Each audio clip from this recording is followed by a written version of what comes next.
Hello everyone, and welcome to another amazing story. What if Deku was a necromancer?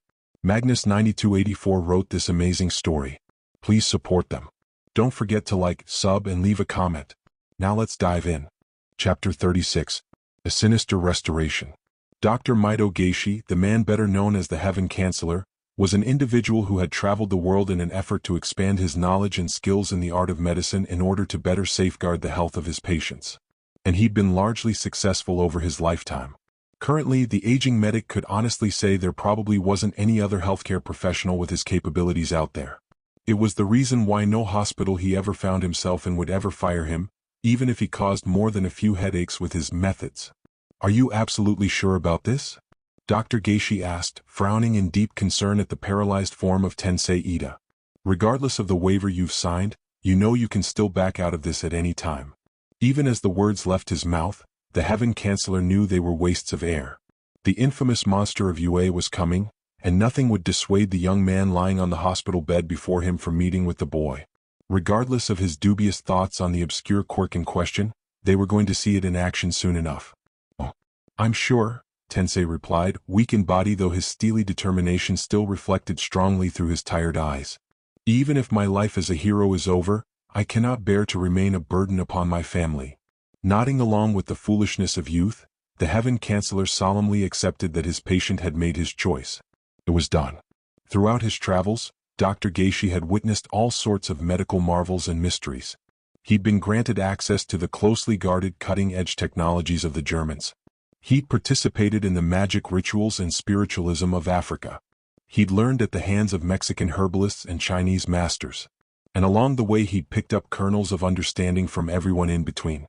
But this was the first time he'd ever see a mutant quirk that acted in every way like an emitter. Knock knock. The soft rapping on the door signaled the awaited family members of his patient. Soon, the hospital room filled with people with vested interest in what was about to happen. First, of course, came the young man's mother.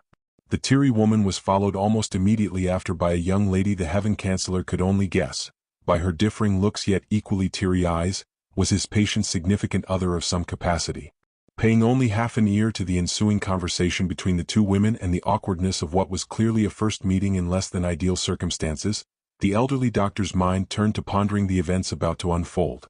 While the old man despised the quirk hierarchy, the cataloging of such a widespread and seemingly chaotic force as quirks had been necessitated by humanity's nature and desire for understandable patterns.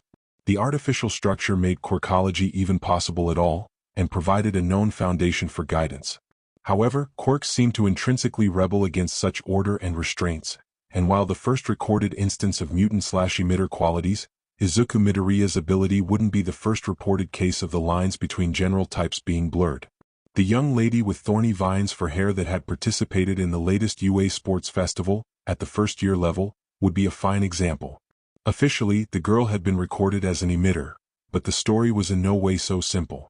A look at her medical files had given Dr. Geishi the impression that Ms. Ibra's quirk factor was largely concentrated in her hair follicles, to the point that the vines couldn't be removed to allow regular hair to grow. In fact, it would be easier to say the vines were her hair, and that her abilities to grow and morph the vegetative appendages was more in line with her quirk being mutant at its roots, no pun intended, than an emitter with transformer tendencies.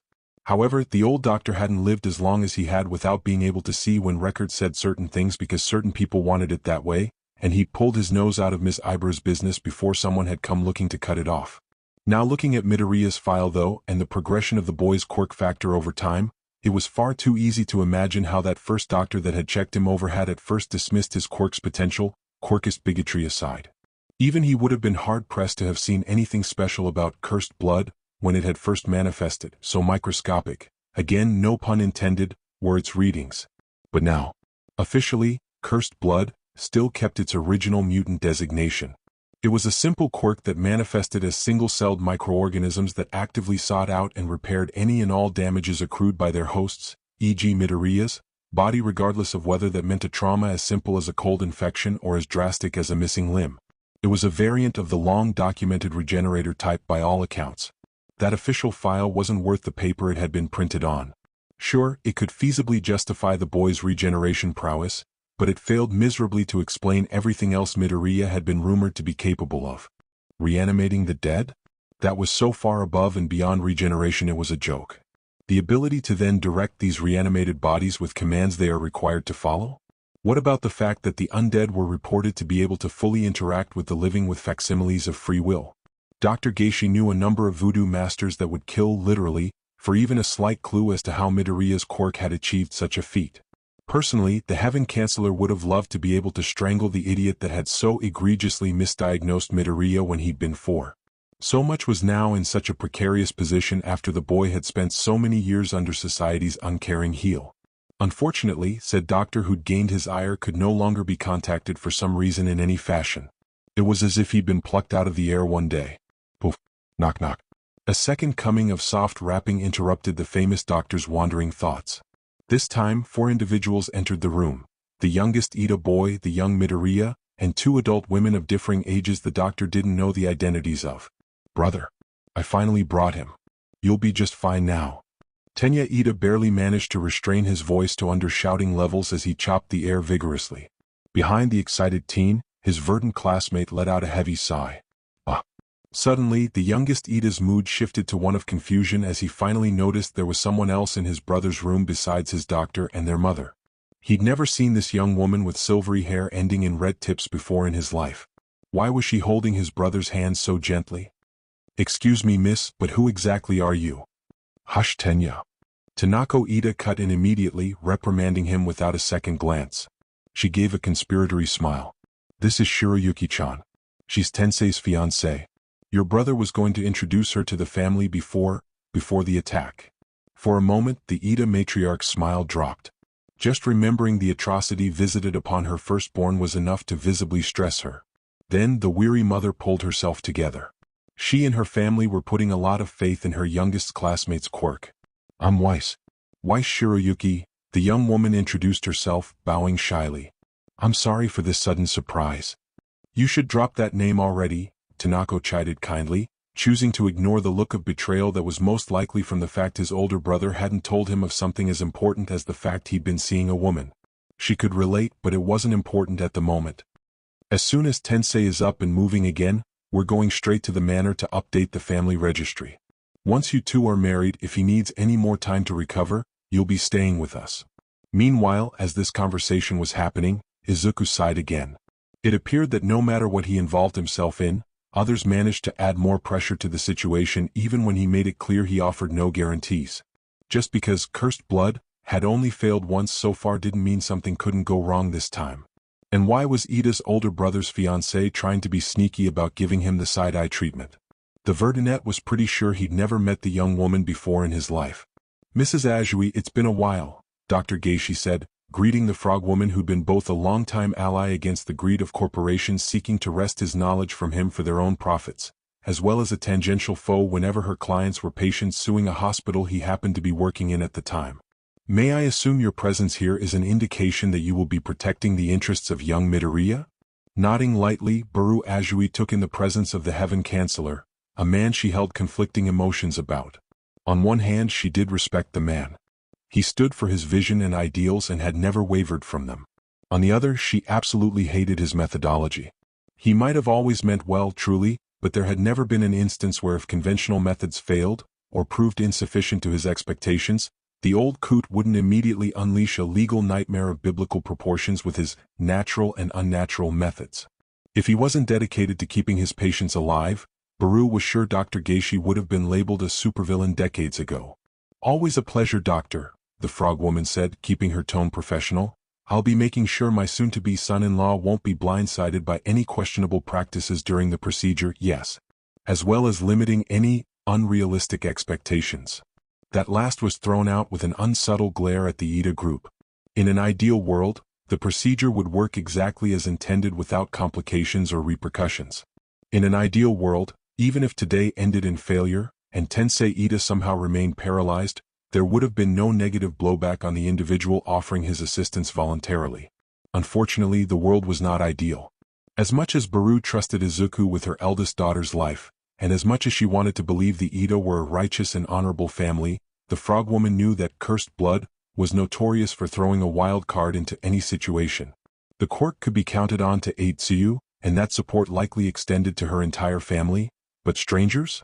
At best, she had to be prepared for the unexpected, as impossible as that truly was. Perfectly reasonable, Dr. Gacy replied, his good spirits standing very out of place in the somber atmosphere of the hospital room. Does that mean that this younger miss beside you then is young Midoriya's mother? Inko, blushing at the innocuous reference to her rejuvenated appearance, was absolutely out of her element. Her new friend Baru had been incredibly welcoming since the incident that had brought their two families together.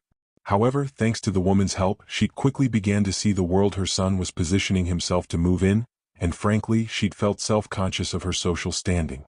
As a middle-class widow and single mother, should she really be mingling with such ridiculously influential people?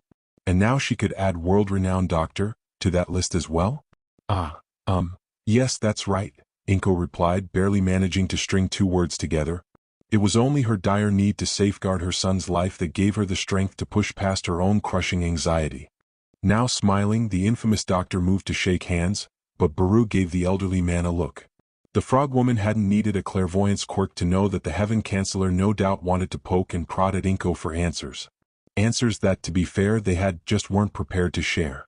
Dr. Gacy, Baru said gravely, I shouldn't have to say this, but what will happen here today is not to be revealed to the public, understood? Of course not, the Heaven Chancellor replied, waving off the concern. He knew very well how practices that were seen as less than the arbitrary good that society set for itself could negatively affect the life of a good Samaritan who just wanted to help. The breadth and scope of young Midoriya's quirk is not for me to publicize. I know how devastating such infamy can be to one's personal life. At that reassurance, Baru couldn't help the involuntary sigh of relief. With Doctors Shizenji and Go being kept on a tight leash thanks to Nizu and his policies, and now even the Heaven Chancellor promising to keep quiet, they might actually have a chance at keeping the extent of Izuku's capabilities under wraps. Of course, there were the rumors spread by students which had started to make their way to the masses, but those were all unsubstantiated and could be waved away as childishness. As long as professionals, those who would be listened to by the public at large, could be kept in line. Baru shivered as she imagined what would happen if Cursed Blood's currently known limits were fully released. Just imagining the line of people who'd swarm the poor boy demanding all sorts of healing services caused her stomach to clench. And that concern didn't even touch on the fear of all of the monsters that would reach out from the shadows to take advantage of such power for their own gain. That being said, Dr. Gacy said suddenly, interrupting the frogwoman's thoughts, I will still insist upon being present to monitor the procedure. Tensei Ida is still my patient after all, and as such, I am still responsible for his well-being.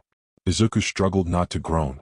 This 5-minute visit to his classmate's brother was becoming a trip to hell for the Verdunette. He could understand all of the assurances and such though. He really didn't want to give those hypocritical vultures that had been demonizing him and his quirk any more fuel to throw on the dumpster fire that was his public image than he had to. He wondered though just how bad it would be for him to go from the monster of UA to the panacea of the world if his healing capabilities were made public without context. He'd gladly heal the sick, the injured, and the suffering. Make no mistake, he wasn't unwilling to help. But there were limits to what he could do, limits to what people would be willing to accept when it came to Cursed Blood, both when the quirk worked and when it didn't. Excuse me. Tenya interrupted, visibly holding his impatience back. Can we please get started now? The adults in the room turned to glance at the vibrating youth. He refused to flinch at the sudden attention. I suppose so, the Heaven Chancellor said, shrugging. He turned back to Baru and Inko. That is, if young Midoriya is ready. Does the man of the hour have everything he needs? Before that, Baru said, interrupting again with a raised hand, the agreement? Actually, Izuku said, raising his voice. The Verdunette had had enough. Tensei Ida is the only one from who I need permission from. He's the only one I need to tell me he's ready for this. There was a moment of silence. Assurances aside, Izuku was adamant on hearing the words for himself. He wanted Tensei Ida to declare his acceptance of the procedure himself. He didn't trust that the elder speedster fully understood what would happen. There was always a chance learning about the drawbacks of Cursed Blood from the horse's mouth, so to speak, would impact his decision. Ida-san, Izuku said, drawing the hospitalized speedster's attention, I need to know that you truly understand what will happen if we do this and what could happen. Most importantly, I need to know you accept what will not happen. Now everyone was paying attention. Silently, Izuku requested Tensei Ida's file.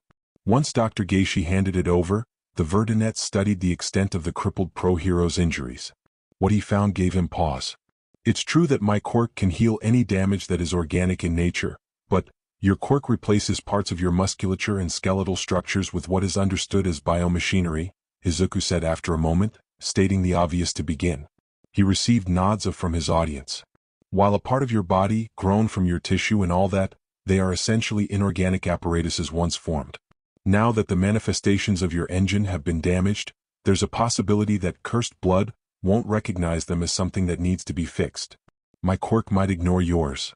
But Shiroyuki blurted, blushing hotly when all eyes turned to her. She shrank into herself as if instinctually afraid of such attention. Even if he can't use his Q-quirk anymore, he'll be able to lead a normal life? Right. Attempting to ease the young woman's sudden bout of nerves, Izuku gave her a small smile, which she hesitantly returned. Theoretically, the Verdinet said, putting his own hope into his words, yes. Even if engine is ignored, the damaged organic tissue will still be recognized and healed. The small assurance went a long way in allowing the members of the Ida family to relax. Even if the worst came to pass and Ingenium couldn't be brought back, Tensei Ida would live on. That being said, Izuku continued, regaining the room's attention. I don't call it cursed blood for nothing. Its healing isn't something that should be taken lightly. It'll heal all damage it finds, sure, but it does nothing to neutralize pain as it does so. The blank looks he received almost caused Izuku to curse out loud. He'd suffered the drawback of cursed blood for his entire life, feeling every injury twice over. This facet of his quirk had been such a constant that he'd grown to accept it, developing a far higher pain tolerance than most would ever conceive of.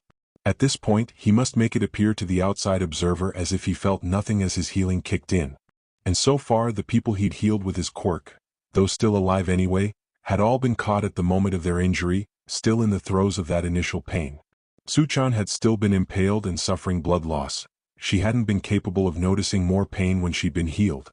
Aizawa-sensei had just been mauled almost to death, his body also in shock and unable to differentiate or recognize the pain of healing as separate from the Nomu's attack. Only his mother's heart attack had been different in a way. His absolute fear in losing his oldest and most assured support had kicked cursed blood into overdrive, the quirk going so far above and beyond healing it had literally healed away the wear and tear of time. In the moment, however, his mother had been unconscious, so who could say what turning back the clock had felt like for her? That being said, she did complain at random times that her chest would feel oddly constricted. In any case, this would be the first time Izuku would be healing a wound that had already, if however minutely, begun to heal on its own. Tensei Ida had not only suffered massive injuries and unimaginable agony, but said trauma had also happened days ago. Relatively speaking, he'd never attempted to treat such an old injury before. It's all right, Tensei replied, steeling his tired visage as much as he could. I can handle the pain. Izuku grit his own teeth at such a foolhardy response. He knew for a fact the elder speedster had no idea what awaited him. Can we take that as your official, verbal agreement? Baru asked, stepping forward. The Ida family might have been known and well respected for its honor, but they were still human. The frog woman wasn't about to allow anyone a loophole that would give them the means to take advantage of her soon-to-be son-in-law. She wouldn't stand for anyone pressuring him into becoming their own private doctor. Yes, Tensei replied again with as much conviction as he could muster. I understand the risks, the side effects, and consent. No one would ever be able to say the elder Ida's son had no dignity even in his injured state. Then, let's begin, Izuku said, relenting. It was time for business then. We don't have. Well, the doors to Tensei's room were slammed open hard enough to crack the glass in them, courtesy of the visible zombie girl who couldn't care less about locks or privacy arrangements. Gah. Tay groaned out in protest, clearly taking offense at the idea of being separated from her master. Sorry, boss. Saki apologized a moment later, arms clearly straining to hold back her undead sister and failing spectacularly. Tay-chan is just too strong. Lily lamented, pouting as she was seen hugging onto one of the legs of the incensed Ravenet. As the members of the Ida family paled at the sight of the undead intruder, the Heaven Chancellor only stood idly by, taking mental notes. Barring the rather simplistic behavior of the tall Ravenet, he could see no sign of deteriorating intelligence or physicality in the undead trio. Nor could he see any lack of humanity in their eyes or behavior. Izuku sighed yet again. This was why he didn't want to spend too much time on this endeavor. None of his partners exactly took being away from him very well, especially Tay-chan. One de-escalation later. The legendary Heaven Chancellor had expected many things to come from today's developments, but even his wealth of experience hadn't prepared him for this. The young Midoriya had requested only a few mundane items and space to work. Additionally, he and the pair of fierce mothers at his back had demanded no recordings to be made of the procedure. It had been a perfectly understandable demand, of course, but he'd still made it clear that he would be present to observe and take notes. Tensei Ito was still his patient after all, and his health was his responsibility. Once that had been settled, all non-essential persons had been ordered to leave the room. The blonde zombie, Saki, if he'd heard right, had been ordered to guard the door. The young Midoriya had warned there would probably be noise during the procedure, and it was imperative that no one interrupt the process under any circumstances. The littlest zombie had accompanied the pair of mothers out, offering moral support of all things to the women. The tall Ravenette, however, that one had remained by the Verdunette's side. The elderly doctor now stood, in childlike wonder, as the young necromancer began working his magic with only a single 10-milliliter syringe. "The blood is life," Izuku intoned, jabbing the empty syringe into his arm. Slowly but surely he filled the instrument with his blood.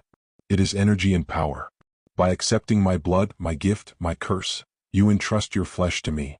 Dr. Geishi had seen many an obscure procedure meant to heal over the years, but this had to be the closest he'd ever been to an actual ritual. The goosebumps he felt prickling along his skin made the elderly man feel as if he were closer to the unholy rather than a potential miracle in the making. "Now let my gift flow through you," Izuku continued, taking the now full syringe and plunging it into Tensei's back, close to the worst of his spinal damage. "Let the blood repair what is broken." Watching wordlessly as the young necromancer pulled the now empty syringe out of his patient only to jab his own arm with it again, Dr. Geishi had to honestly work to suppress a shiver. He knew intellectually that this would help Tensei, he really did. But he was discovering that the sight of watching the Verdunette work just gave him the creeps. Not to mention seeing the blatant reuse of a syringe made every medical instinct he had cringe. It was only his trust in cursed blood's nature that kept his concerns regarding contamination at bay. "Now," Izuku intoned, plunging the syringe back into Tensei's back for a second dose, "let my curse be your blessing. Let its hunger devour your ills." Twice more the Verdunette applied doses of his blood to the injured Ida, and while observing, the Heaven Chancellor pondered. Using his quirk in such a way, it made it difficult to classify Midoriya as a simple mutant type. By and large, mutants weren't in the same conscious control of their quirks as emitter and transformation types were per se. People with animal mutations like the Azui, for example, couldn't not look like frogs, although they could control how they used their bodies' abnormalities. And yet, Dr. Geishi could very easily see how the boy's chanting could be taken as him giving specific orders to his quirk, guiding it to do his bidding outside of his own body. It made sense, however, when one considered the 3 undead Midoriya had already raised. The trio could act independently from what he'd witnessed, yet were also obedient to the Verdunette. Although yet again the manipulation aspect, or was it control, didn't fit with most recorded mutant types. Actually, thinking further, Dr. Geishi realized that most aspects of Midoriya's quirk didn't fit. "Now, Tensei Ida, steel yourself for the trials to come. And never forget," Izuku said, tone growing harsher as he spoke, pushing against his own deep-seated desire to not exert control over others. "You are reborn by the blood, made whole by the blood, and will be undone by the blood. Fear the cursed blood." The Heaven Chancellor blinked at that last bit.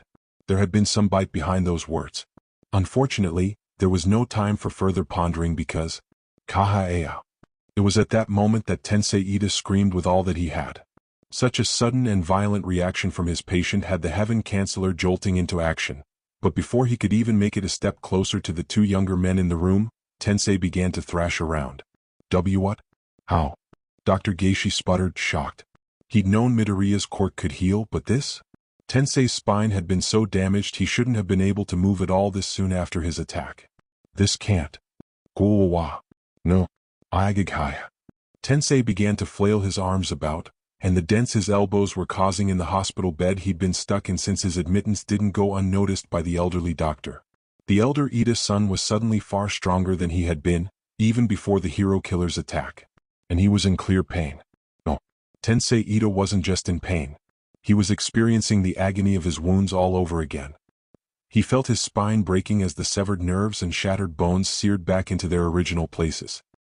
He felt the icy sharp burns of Stain's blade plunging into his flesh over and over again, the roiling wounds almost twitching as if they were covered in salt. He felt the boot that had stomped on him once more, its sole now made of jagged, hot iron. All the painkillers he'd been given were reduced to null in an instant, their chemical composition targeted, deconstructed, and repurposed for repairs.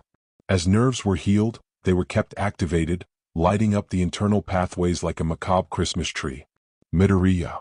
Dr. Geishi cried, his instinctual drive to protect his patient, to do his duty as a medical professional, pushing him into action. My patient is suffering. What is happening? Can't you do something?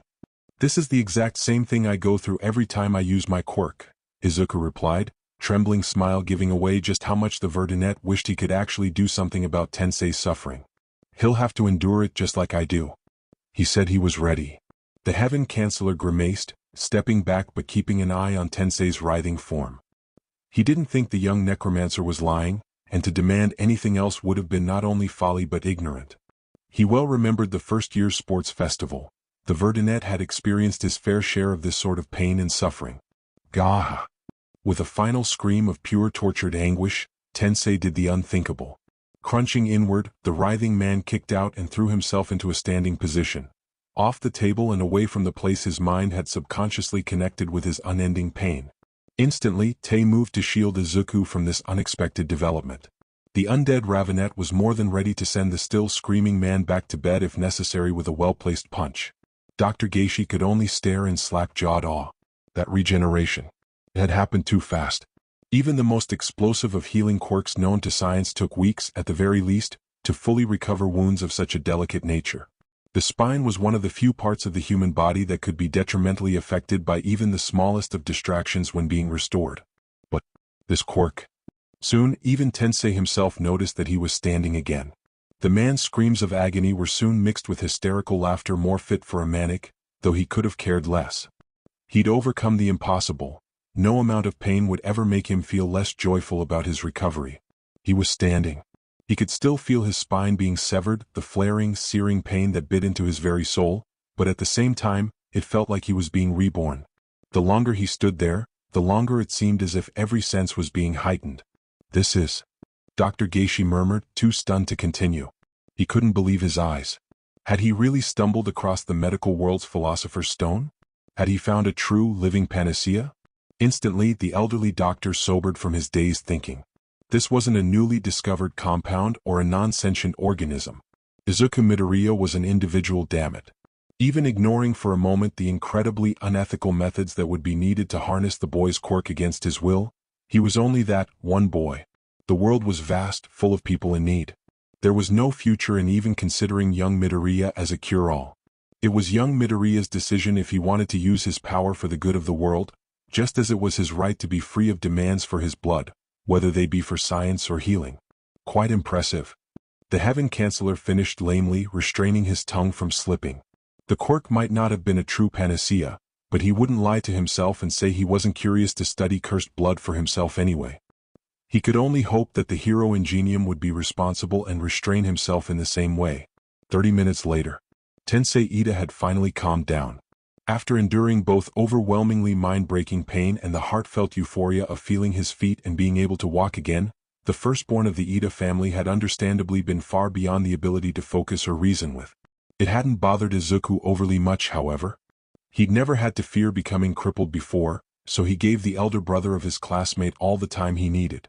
With the situation now calm, the rest of the Ida family were allowed to re-enter the room.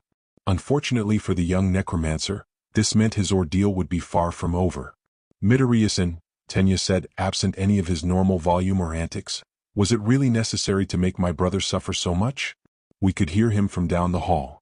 While there had been no actual bite to the words, the young speedster's eyes were enough to denote his true emotions regarding the ordeal. Izuku once more could only sigh. I never hid the fact that my quirk doesn't nullify pain during healing, the Verdette said in response.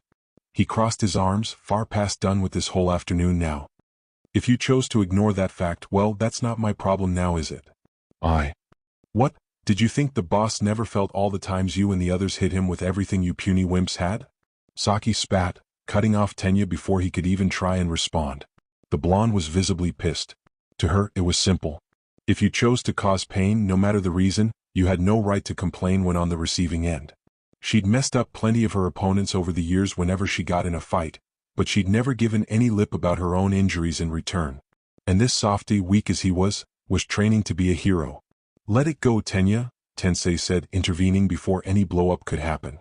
The elder speedster shook slightly, random bouts of ghostly pain still remembered by his raw nerves. "I accepted the risks, all of them.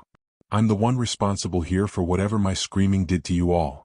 As he spoke, the man held his soon-to-be wife tighter, the Shiroyuki woman squeezing back just as tightly. The two had hardly separated since she'd been allowed back in the room. Speaking of risks. The room fell silent as Izuku stepped forward, staring solemnly at the man he'd just healed. His original plan had been to attempt to emulate what he'd done with his mother, leaving no trace of control within Tensei to ensure his freedom. Saki had quickly, if unintentionally, slapped him soon after with a second thought. "You know what I'd do after getting back on my feet from shit like this?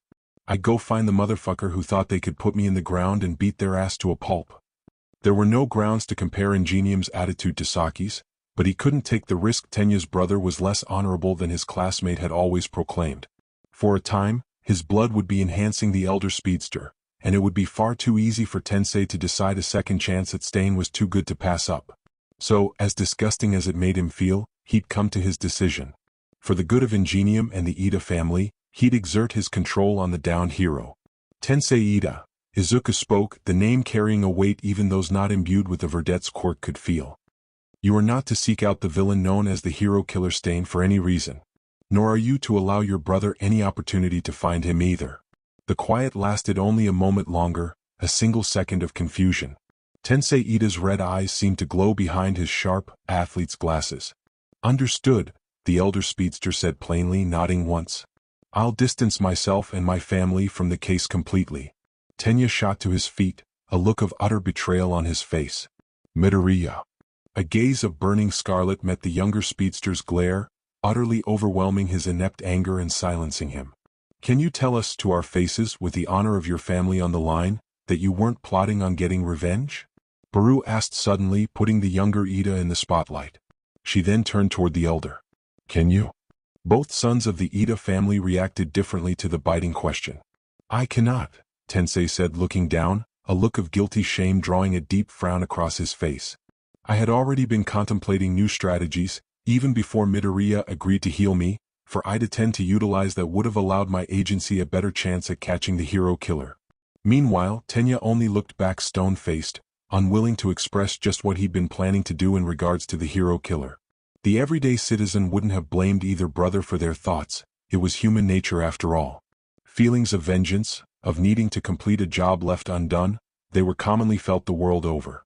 "Please understand," Izuku said, begging for those present to recognize why he felt he had to impose his will in this situation.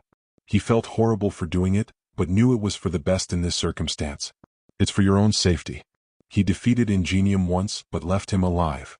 We can't give him a reason to make sure he finishes the job, if there were a next time." Tenya swallowed thickly through the emotions roiling behind his blank mask, but succeeded in not pushing the issue further. He had entertained the idea of hunting Stain down himself, but now that cooler heads had prevailed, common sense was returning. His idol, Ingenium, his older brother, had fallen victim to the villain. What had he possibly thought he'd do against such a monster? "Young Midoriya," Dr. Geishi called out, feeling the room's turmoil was dying down, "could you answer a few of my questions, please?" As a consummate medical professional, someone who always put the health of his patients first above all else, the Heaven Chancellor had more than a few questions. From what cursed blood could really do, to what kind of complications could arise from the Verdunette imposing some sort of remote influence on Tensei Ida, he wanted to ask it all. "No," Izuku replied bluntly, not even sparing the elderly man a second look before moving to exit the room. In the brief moment it took him to return to the hallway, the young necromancer found himself pleasantly surprised that the renowned doctor didn't move an inch after his refusal. The famous doctor allowed him to leave without saying another word, didn't try to stop him, nothing. It was a nice change. Closely flanked by Tei and Saki, Izuku stepped into the hall, prepared for whoever else might have heard the screaming of Tensei Ida and wondered who was being murdered inside to come looking. Initially seeing no one, the Verdunette leaned back against the wall, listening into the room he'd just left. He could hear the adults resume talking, mostly Baru going through a veritable tidal wave of legalities. He sighed at the necessity of such a thing. He'd done a good deed, damn it. Why was the chance of potentially painful backlash so high? Would Tensei respect the agreement beyond what control forced him to? Would he spill the beans to the media under enough pressure? What about Tenya? His classmate had at first looked incensed over how he'd controlled his brother, and then he'd gone stony afterward. And that didn't even consider the reactions of the women involved. Aizu and I. Lily murmured, coming up to Izuku from, wait, where had Lily gone? Shaking his head from the shot of that was realizing he'd lost track of one of his partners for a moment. He flinched as he gazed into big, watery crimson orbs. There's a kid next door, he's hurting bad. Saying no had come easier to Izuku in recent weeks. He'd found he'd needed to pull his heart off his sleeve and keep it close as the world grew ever more judgmental and castigating against him. To protect himself and those he cared for, he couldn't be the idealistic. Oh, who was he kidding? How could he say no to that weaponized cuteness? All right, Lily, let's see this kid. Even tired and mentally exhausted as he was, Izuku Midoriya couldn't fool himself. He'd always push that little bit further, go that little bit plus ultra to help someone in need. Here, Lily said, opening the nearby door quickly. No longer was she her normal, loud self. Now, the brunette was more self-contained than Izuku had ever seen her. Inside the room next to Tensei Ida's, there was indeed a small child. The boy, appearing to be about Lily's age in appearance, laid on his bed looking absolutely awful, drawing ragged breaths that could be seen to visibly rattle his tiny frame and drench his face in cold sweat for the effort. Suffering was too light a word to describe what the youngster was forced to endure, and it was made all the worse for the fact that not only was the boy awake, but entirely lucid as well. It was as if something or someone had made it so he would be conscious for the entirety of his torment. What happened to you, little one? Izuku asked tenderly, gingerly approaching the bed with hands opened and raised. He knew the chances of the kid talking to a stranger were small, or should be if he'd been taught right by his family, but it was too late now. He couldn't do nothing in the face of such agony. Sure enough, the boy only stared back at Izuku in silence, too tired to glare but clearly unwilling to speak to a strange person who just walked into his room. Oi oi. Saki hissed, eyes blazing through the files on a clipboard at the end of the boy's bed. Says here some asshole villain poisoned him. What a fucking bastard. Instantly, Tay elbowed Saki in the ribs. Instantly, Saki went flying into the wall, embedding into the drywall. Izuku, however, had heard exactly what he'd needed to understand the situation. There'd been a villain attack yesterday. The criminal in question had been a mutant type, born with a scorpion-like tail and various chitinous plates along his body. While quickly stopped, a few local heroes and civilians had been stung. The news report hadn't said anything about a minor being one of the victims, though, much less that the venom's effects were so drastic. Do you want to stop hurting? Izuku asked, voice calm and smile constrained to a gentle upturn of his lips. He was already digging around in his pockets for another empty syringe. Beside him, Lily gave a fairly cute smile herself, looking back and forth between potential patient and her big brother. The child nodded weakly, all he could manage. His tired mind could only dimly focus through the constant pain that had become his entire reality since that shitty villain had stung him. Just then he faintly remembered the words of his aunt.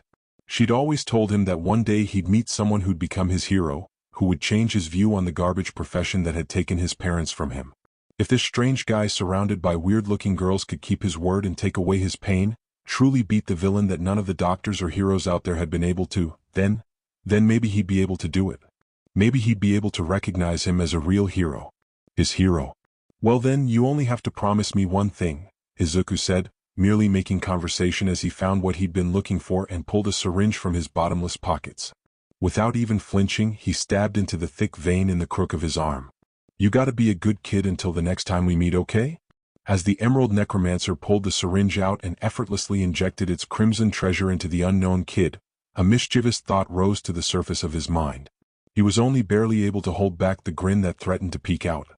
He wondered what the looks on everyone's faces would be if they realized all his chanting wasn't necessary. Outside the rooms of Tensei Ida and the unknown child, a woman with a cherubic face and long green hair stepped out of the elevator at the end of the hallway, her slumped form radiating waves of desperation and sorrow.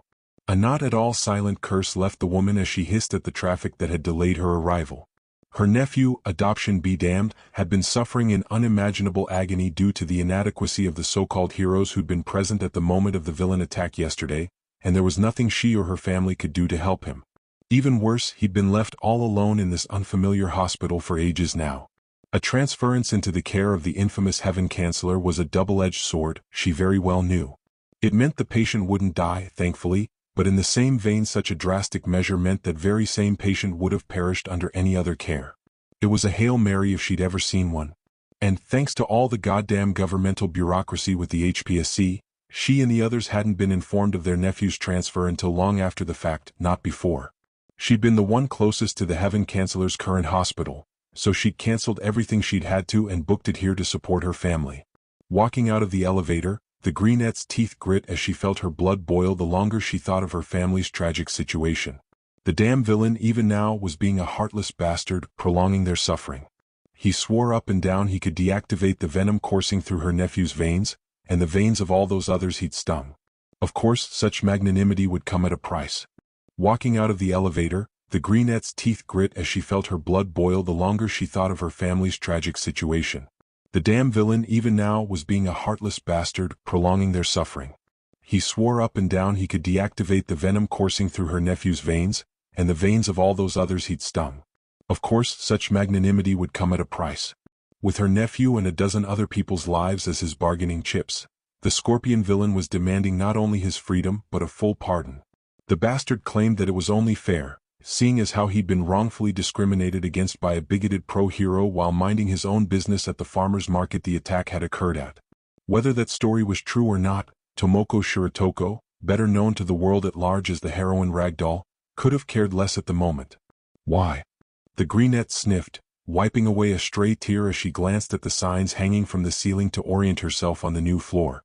She'd never been to this hospital before and it was kind of a maze. Why'd it have to be Coda? Truth be told, a large part of her own misery was an unhealthy level of guilt. Coda hadn't even wanted to go out yesterday. It had been herself and the rest of the wild pussycats who'd all had differing plans that would have left the brooding orphan alone. Since that was always a no-go, she and Tiger, who'd had a demonstration at the plaza around which the farmer's market was held, had been tasked with taking their shared nephew along with them. He'd been meant to stay at the playground nearby, within eyesight, hopefully find some kids his age to play with. He'd been meant to be safe. And then it had turned into a gigantic disaster. She felt so bad.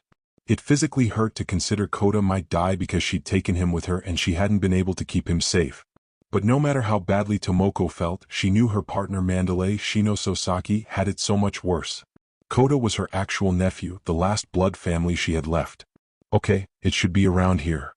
Tomoko murmured, checking off incorrect rooms as she wandered down the hall. She steeled herself. She might have mentally known how bad Coda's state was, but she knew from experience that actually seeing him hurting would break her heart. That was a quick one, boss. A harsh voice snarked as a small group exited one of the rooms a few doors down from Tomoko's location. The strange unit consisted of a blonde with multicolored highlights, a tall ravinette, and a cute little bluinette, all being led by a gently smiling verdinette. I wasn't going to prolong his suffering, the boy replied, clearly satisfied with whatever he'd done in the room. A low groan followed.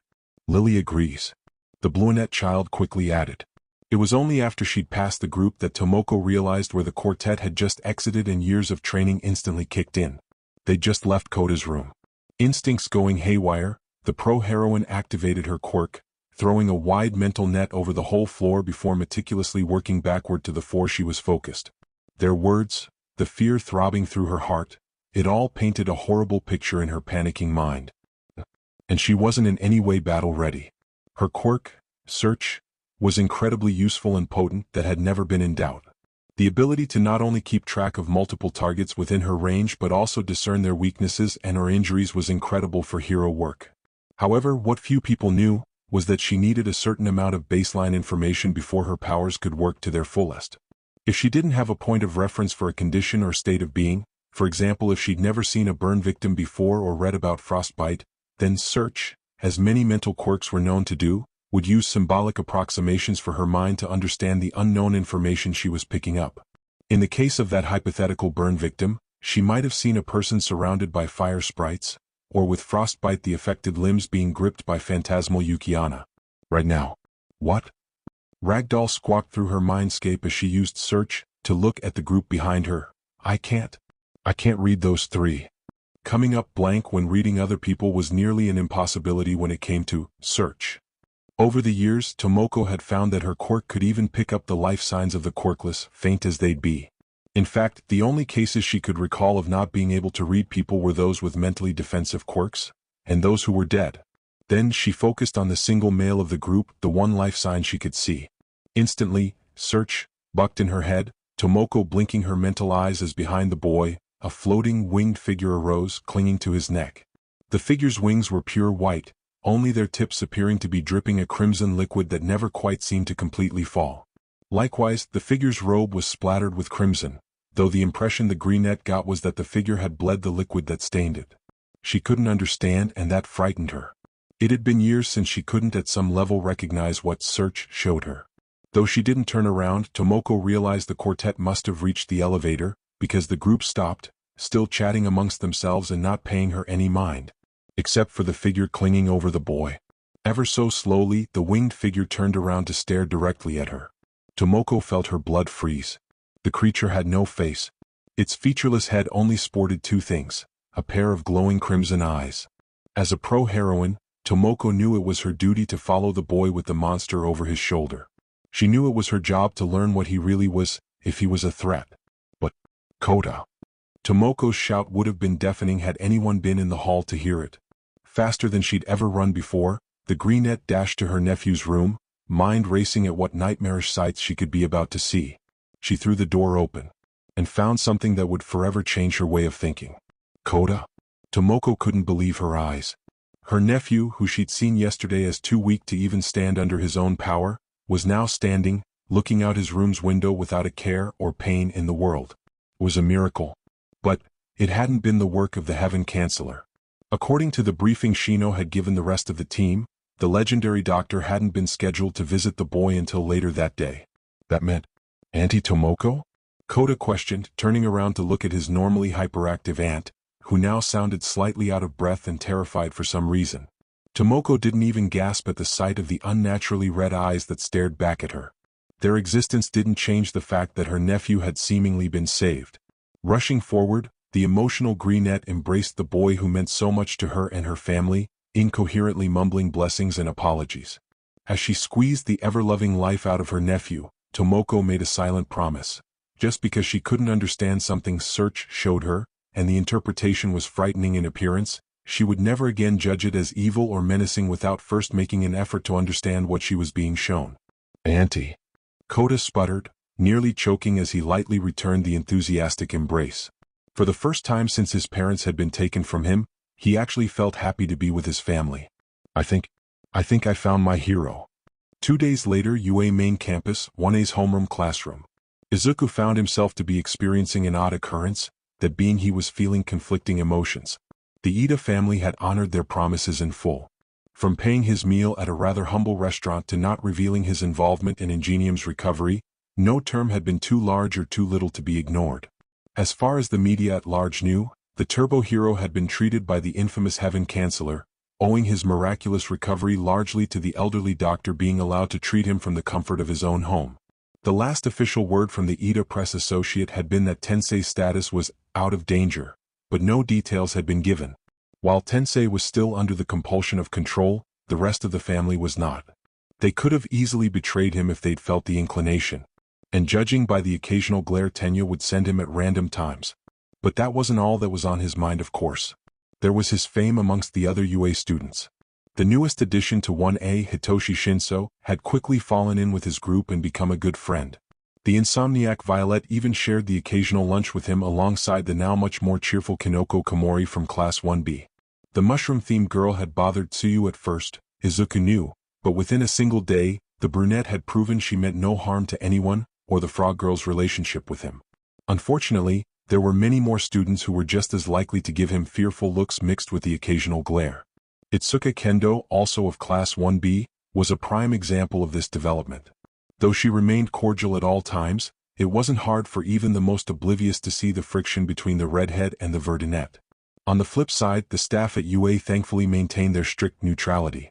All in all, it was a jumble for him. There was a sort of good deed with a dash of guilt, continued anonymity, potential aggression from a classmate, new friends, definite future aggression from a member of his sister class, and life as usual at school. He wasn't quite sure how to feel about everything. Sit, Aizawa ordered out flatly as he slouched into Class 1A's classroom. Without looking at his students instantly complying, he began to fiddle with a small device in his hands. And be quiet. Today there's something important for us to discuss. There were many times, for all their usefulness in keeping him alive, Shoyuta hated his instincts. Just as he'd felt the day leading up to the USJ attack, today too he'd felt like skipping class and boycotting the curriculum. Something terrible was going to happen, he just knew it. No matter his warnings, Nizu and the rest of the first-year teachers had pressed on though. The hero internship program was still going to happen. After the attack, he'd planned on pushing to cancel the program this year. Really, he didn't feel comfortable letting his students, who'd already experienced a life-and-death situation before even half of their first year in school, out into the world at the moment. Keeping them on campus and bringing pro-heroes to them would have been much more logical and safe.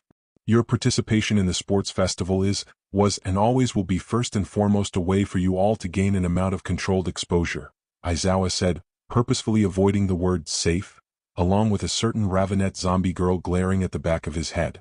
This exposure in turn allows agencies to gather the data they need to make requests for these hero internships.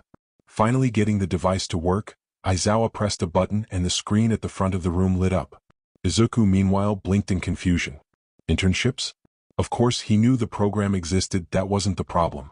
As the classroom around him began to devolve into a din of noise, the Verdinette couldn't help but question the wisdom behind this seemingly flippant decision. After the near disaster at the USJ, after the absolute circus that had been the first year's tournament, wouldn't it have been smarter to cancel internships and keep the students on campus? While all participating agencies have stated that your safety will be guaranteed, I will remind you that the logical option with the current societal climate would be to stay on campus and receive more one-on-one lessons from a teacher of your choice, Aizawa continued, uncaring of the reprimand he knew he'd probably face for his words later. Don't be fooled by how generous these agencies appear to be on paper. Remember, the choice is still yours.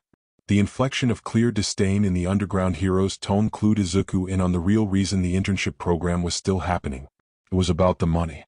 Plus, ultra genius or not, Nizu couldn't print the school funds from thin air. Legally, and after the show, at the end of the tournament, quite a few sponsors had withdrawn their support for UA. It wasn't quite at the level of dire straits, but Izuku knew very well he shoulders some of the responsibility for UA's current financial woes. He didn't feel at fault, of course, just responsible. Normally the requests are rather spread out, Aizawa explained, clicking another button to switch the screen from blank to a display of a graphic with a few familiar faces on it with solid bars growing next to them from left to right.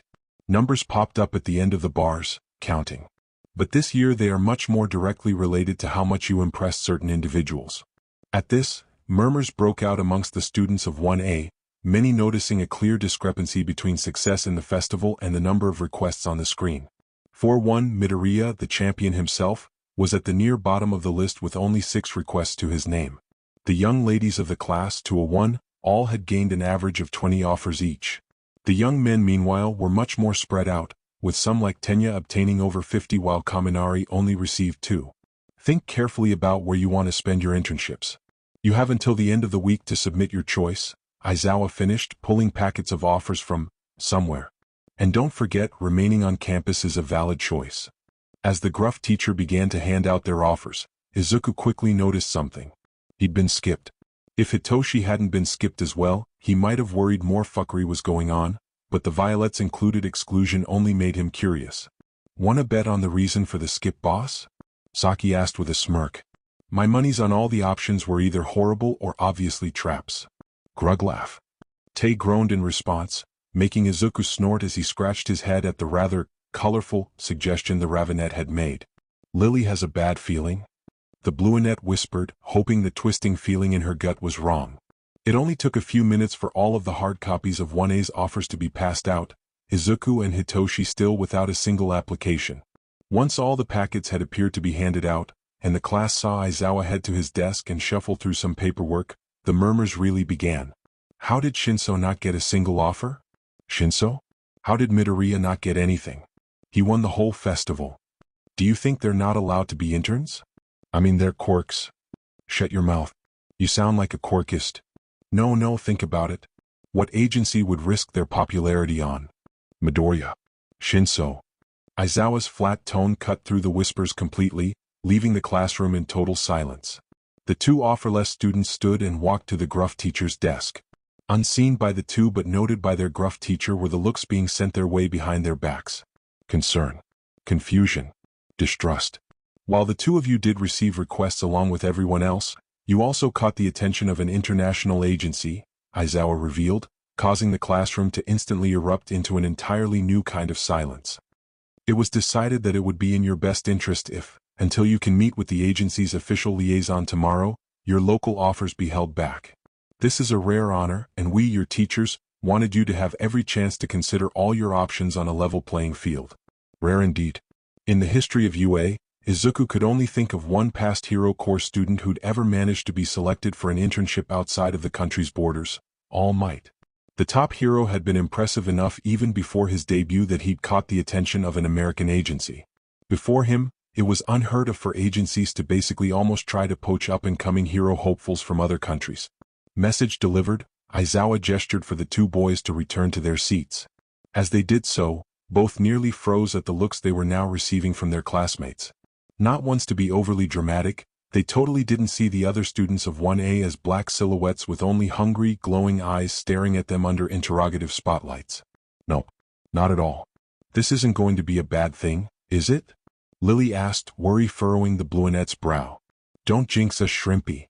Saki warned, serious for once on the heels of this new revelation. Beside her sisters, Tae only considered the motes of dust in the air in silence, content with whatever it would be that Izuku wanted. Omake, the impact.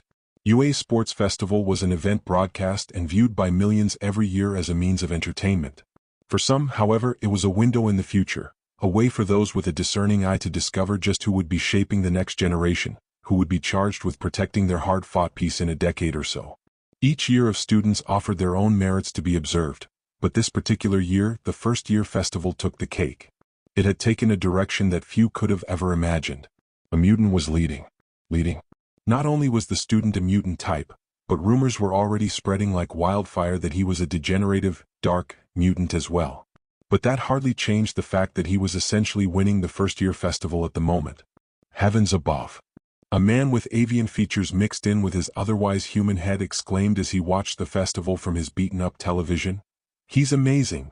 That's the determination of a real hero right there for you. The world watched on as the somewhat plain boy with green hair broke out of some sort of mind control set upon him by his exhausted-looking opponent. It wasn't exactly that mutants didn't stand a chance in events like this, nor was it that a mutant type had never reached so far into one of UA's festivals before either. But it was rare, especially when the competition included rising stars like the Todoroki Scion. Nothing like those fake pros that bail at the first sign of bullets flying. A young man with a reptilian build grumbled to himself in his locked bedroom as he watched the same green-haired boy take a hard punch to the face but continue to fight on. He doesn't quit no matter what. Like a real hero. I wonder why we don't see this kind of determination from our brothers and sisters more often, and why isn't he using all his undead beasts? The truth was that many simply found it more profitable and less troublesome to only showcase emitters instead of transformation or mutant types. That quirkist ideal was deeply ingrained, even in bastions such as UA. Is that? A girl with the head of a snake stammered as she watched on in shock as the same green-haired boy who'd carried through victorious despite the odds against him mercilessly pummeled a vine-haired girl with the help of one of his undead companions. Suchan's boyfriend? Habuko Mongoose hadn't been able to visit her dear friend since they'd finished middle school, but the two had managed to keep in touch through a mix of emails and texting sessions. The snake-headed girl hadn't been able to keep from voicing her jealously when her froggy friend had bluntly revealed, as was her nature, that she'd managed to nail down a great boyfriend seemingly out of nowhere. But now she struggled on what exactly she wanted to text her longtime friend. Maybe he's actually really nice and caring outside of combat situations? Habuko reasoned to no one as she looked pleadingly at her phone for answers, eyes flicking through message after message from Tsuyu praising her Izukuin before landing back on the ominous image of a red-eyed demon absolutely obliterating his opponent. That's got to be it, right? She wouldn't lie about something like that, right? A mutant type surviving a UA Festivals competition until the tournament was nothing new. It happened every year. Seeing those same mutant types make it through to the second round of matches was rare, though not unheard of. The monster of UA, however, had not only survived the traditionally first fight of the underdogs, but he was now destroying the remaining competition. His mettle against the Man of Steel had been a sight to see, catching the attention of not only the Japanese public but people the world over. Once they'd tuned in, his recounting of the unfair conditions he'd been forced to accept in order to participate, his conviction, it incited them. And seeing him dominate what should have been a much more physically powerful opponent?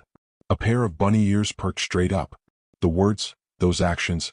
For one muscular bunny woman, it was a moment she'd waited for most of her life. Oh hell fucking yeah.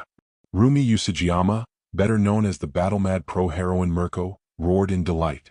Him. I want to fight him. Finally, a brat out of that shithole worth a damn. Mirko had a reputation, one unlike most other heroes.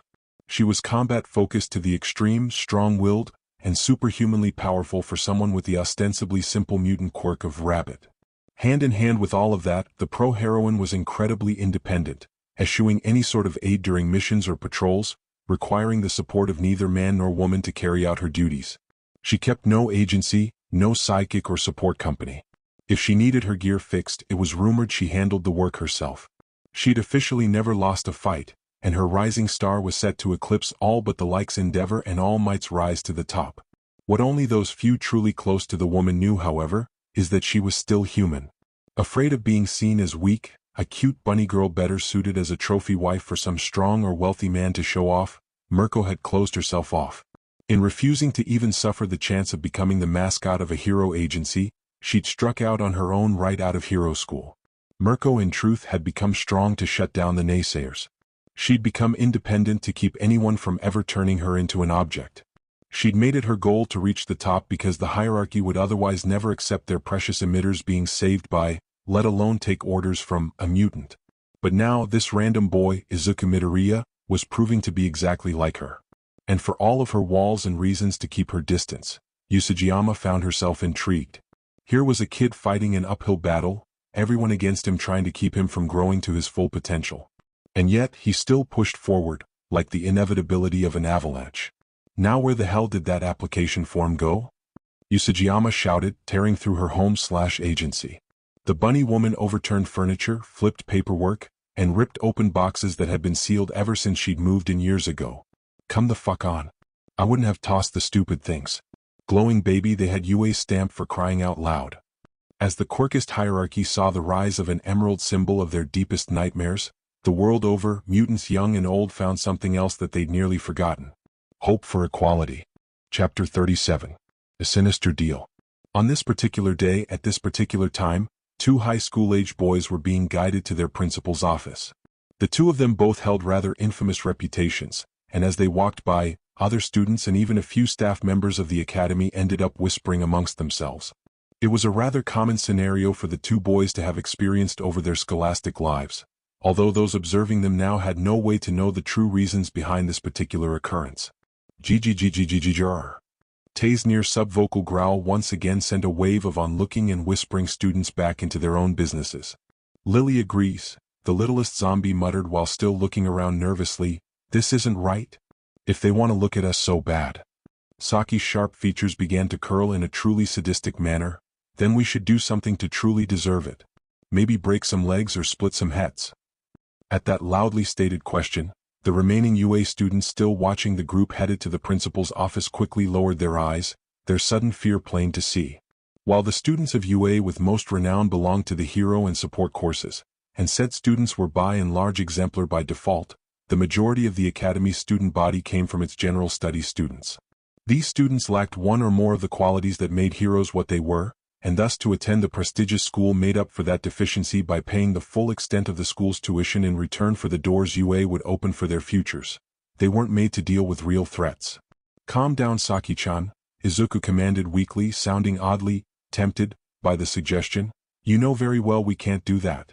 Even as he said the words, Izuku felt the dark desire to follow his blonde partner's violent words. Sometimes it was hard to ignore the temptation, to resist showing the rest of the bigoted world why it was a bad idea to alienate him, and others like him. But, for now, the deep-seated desire to be a true hero, to protect others and keep them safe, won out against its inverse brother. Here in the school maybe?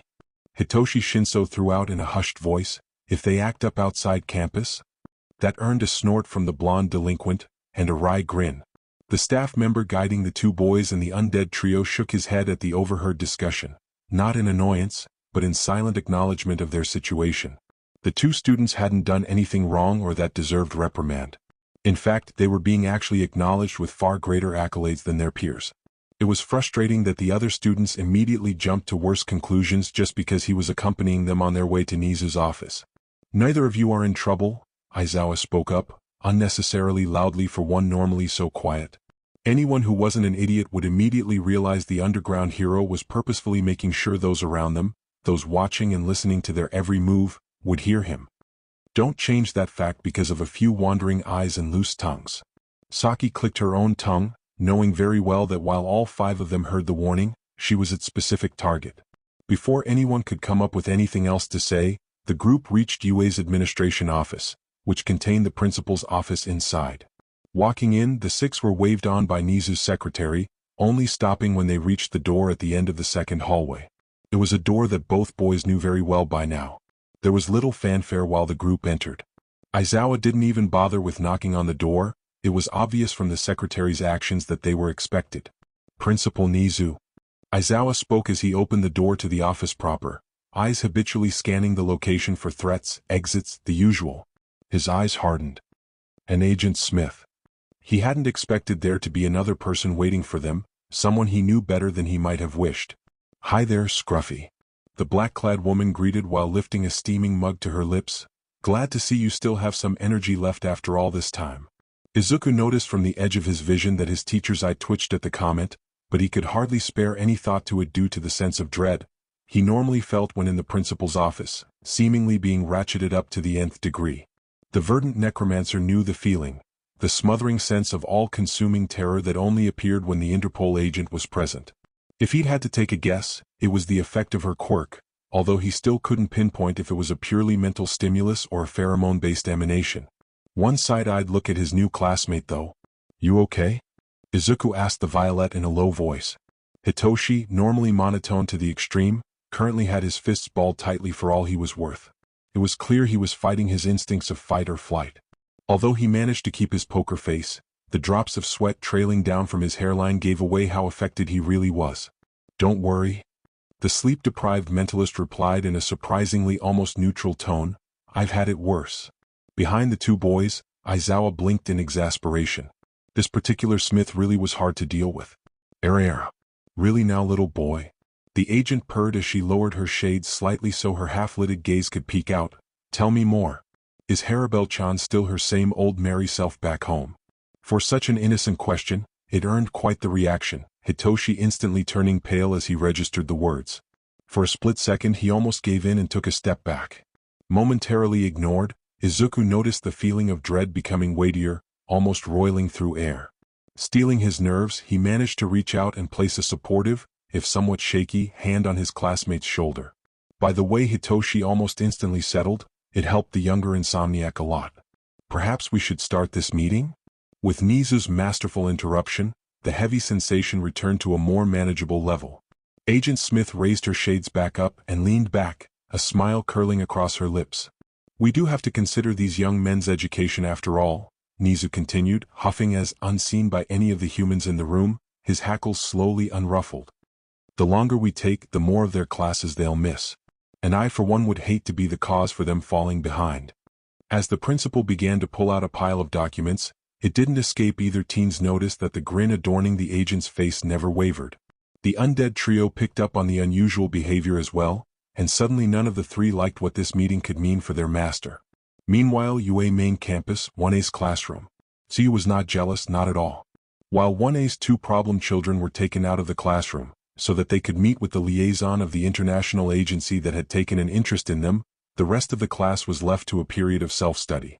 It would have been utter chaos if not for the fact that Paper Sensei was going to enter the classroom rather soon. Can you imagine it?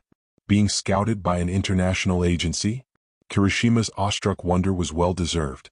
The hardening user showcased his admiration at their classmates' feet in his usual way, loudly and with fists pumping. Neither he nor many of the others even tried to hide their curiosity at the possible details. Aizawa-sensei had omitted pretty much everything besides the existence of the agency, from its name to its location of origin. It could be anything, from a famous private practice to the very UN's own Interpol. I certainly hadn't imagined them being picked, Ciro added thoughtlessly as he chatted with Denki. I mean, we know Midoriya isn't bad, but to any outsider you have to admit, he must look creepy as all hell. Maybe that's why they were picked? Mina chirped, literally jumping into the conversation. Midori-kun may only look intimidating if you don't know him, but if you get on his bad side, maybe they need him to take down some sort of supervillain? Oh, maybe. And if that's the case, then that Shinso guy may be going along to keep that supervillain under control. Toru threw in her 2 yen. Come to think of it, those two working together sounds kinda overkill, don't you think? Tsuyu wasn't jealous, she was worried. She and her mother had been given a hint as to who was going to meet her boyfriend. It had terrified her. Interpol was known for recruiting good people with dangerous quirks. It was a truth that most everyday citizens of the world actively ignored. And while the idea of her cinnamon roll of a boyfriend finding a place in the world of heroes was nice, Tsuyu couldn't even begin to imagine the sorts of dangers he would be subjected to if he followed that particular path. Or maybe someone finally came to keep the two of them on a tighter leash. Ojiro spat out suddenly, sounding more irritable than usual, like the BSAA or more likely, the SCP Foundation. The moment the second option was mentioned, the temperature in the 1A classroom dropped dramatically. Tsuyu and several others flinched. Mentioning the BSAA would have been bad enough. That particular branch of the UN security force might have only been created due to a USA town being nuked as a result of a bioweapon escaping during the first emergence of quirks, but even after the unscrupulous pharmaceutical enterprise at fault had been shut down, the international agency wielded a great deal of authority in matters that fell under its purview. Most relevant of that authority was the agency's presence in the lives of those with quirks that could potentially be used in some capacity as bioweapons. Those unfortunate souls were forced to obtain certification from the BSAA that allowed them to be accepted as active members of society. And even then, the agency was allowed to openly monitor said individuals for any potential slip-ups.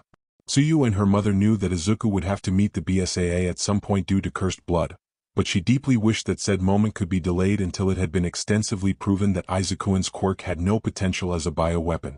Then the encounter could hopefully be nothing more than a hi-bye. Abruptly, Fumikage stood up, his chair screeching as it slid against the floor. If the avian teen had had a quirk that killed with a look, Ojiro would have been dust in the wind. Dark shadow rising behind Fumikage like the living embodiment of darkness only added to the malevolent aura. The second organization was Tabo. First created during the period of time where quirks were becoming more common than not, the Foundation had started as an institution for those with quirks that had gone out of control. The general consensus at the time had reportedly been that it would be a place to keep those with sentient quirks that had gone rogue, or had been taken over by their quirks in some fashion, until they'd gotten under control or recovered. The truth was the Foundation was a nightmare from day one. Living up to its ancient and yet still infamous internet namesake, the SCP was actually worse than a prison for anyone unlucky enough to be sent there. Purportedly, when a woman who managed to escape went public with her experience, her story was disturbing enough to have the facility investigated by the UN itself after only being active for 3 years. While still in operation, after extensive and public restructuring, the SCP Foundation was still the boogeyman for anyone with highly mutative or sentient quirks. Just mentioning it in the presence of such individuals had been known to trigger their most primitive and feral survival instincts. Before Fumikage could do any more than stand, Kyuka reached out and placed a gentle hand on his shoulder. The raven-headed teen stilled but held his glare. "Do you have something to say?"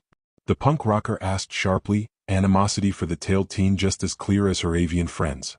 Ojiro raised his hands in a silent, placating surrender. "That's what I thought, monkey boy." Ojiro's mumbled apologies, sincere or not, were inaudible under the collective sigh of relief from the rest of the watching Class 1A. As she sat at her seat, Tsuyu felt her masterful control of her emotions slipping more and more. She was so tempted to say something, just the right thing that would pull her friends over the edge. Unfortunately, her rationality still managed to say its piece and reminded her that beating their bigoted classmate to a pulp would probably earn them all suspensions, if not worse. She silently wondered what the punishment for Ojiro would be if they told Aizawa-sensei that he not only purposefully mentioned a social taboo, but clearly brought it up in regards to how he felt Izuku should be handled. Potential her shapely ass. "Good morning, students." And with a simple greeting, Yamiko-sensei diffused the volatile situation with a smile and a wave. Everyone hurried to their seats and prepared for the lesson. There wouldn't be a reckoning in one, for now. An hour later. Walking back to their classroom, Izuku, Hitoshi, and the three zombie girls pondered on what they'd discussed with the shadowy Agent Smith. Her speech had been a clear invitation, there was no doubt about that, but while the experience they'd gain if they took the offer would easily surpass almost anything else offered to them, unspoken possibilities seemed to hang over them like an armory of poised Damocles daggers. This all centered on one simple surprising detail, one that neither teen had expected. They hadn't been invited to learn under the spooks, they'd been offered a spot amongst the Jaegers. Midoriya-san, is it normal to still feel the goosebumps even afterwards? Hitoshi asked, attempting to distract himself from the bubbling feelings of insecurity that threatened to choke him from the inside out. You don't seem fazed at all. In fact, neither you or your partner seem bothered by what just happened at all. What the hell, man? Well, we're already dead, sleepyhead, Saki quipped, as if it were the most obvious answer in the world that explained everything. Kinda hard to feel fear after dying, you know? Death is a pretty high bar. The blonde's utter lack of vulgarity betrayed how unsettled she actually felt about what had just occurred. Spooks were an official branch of Interpol.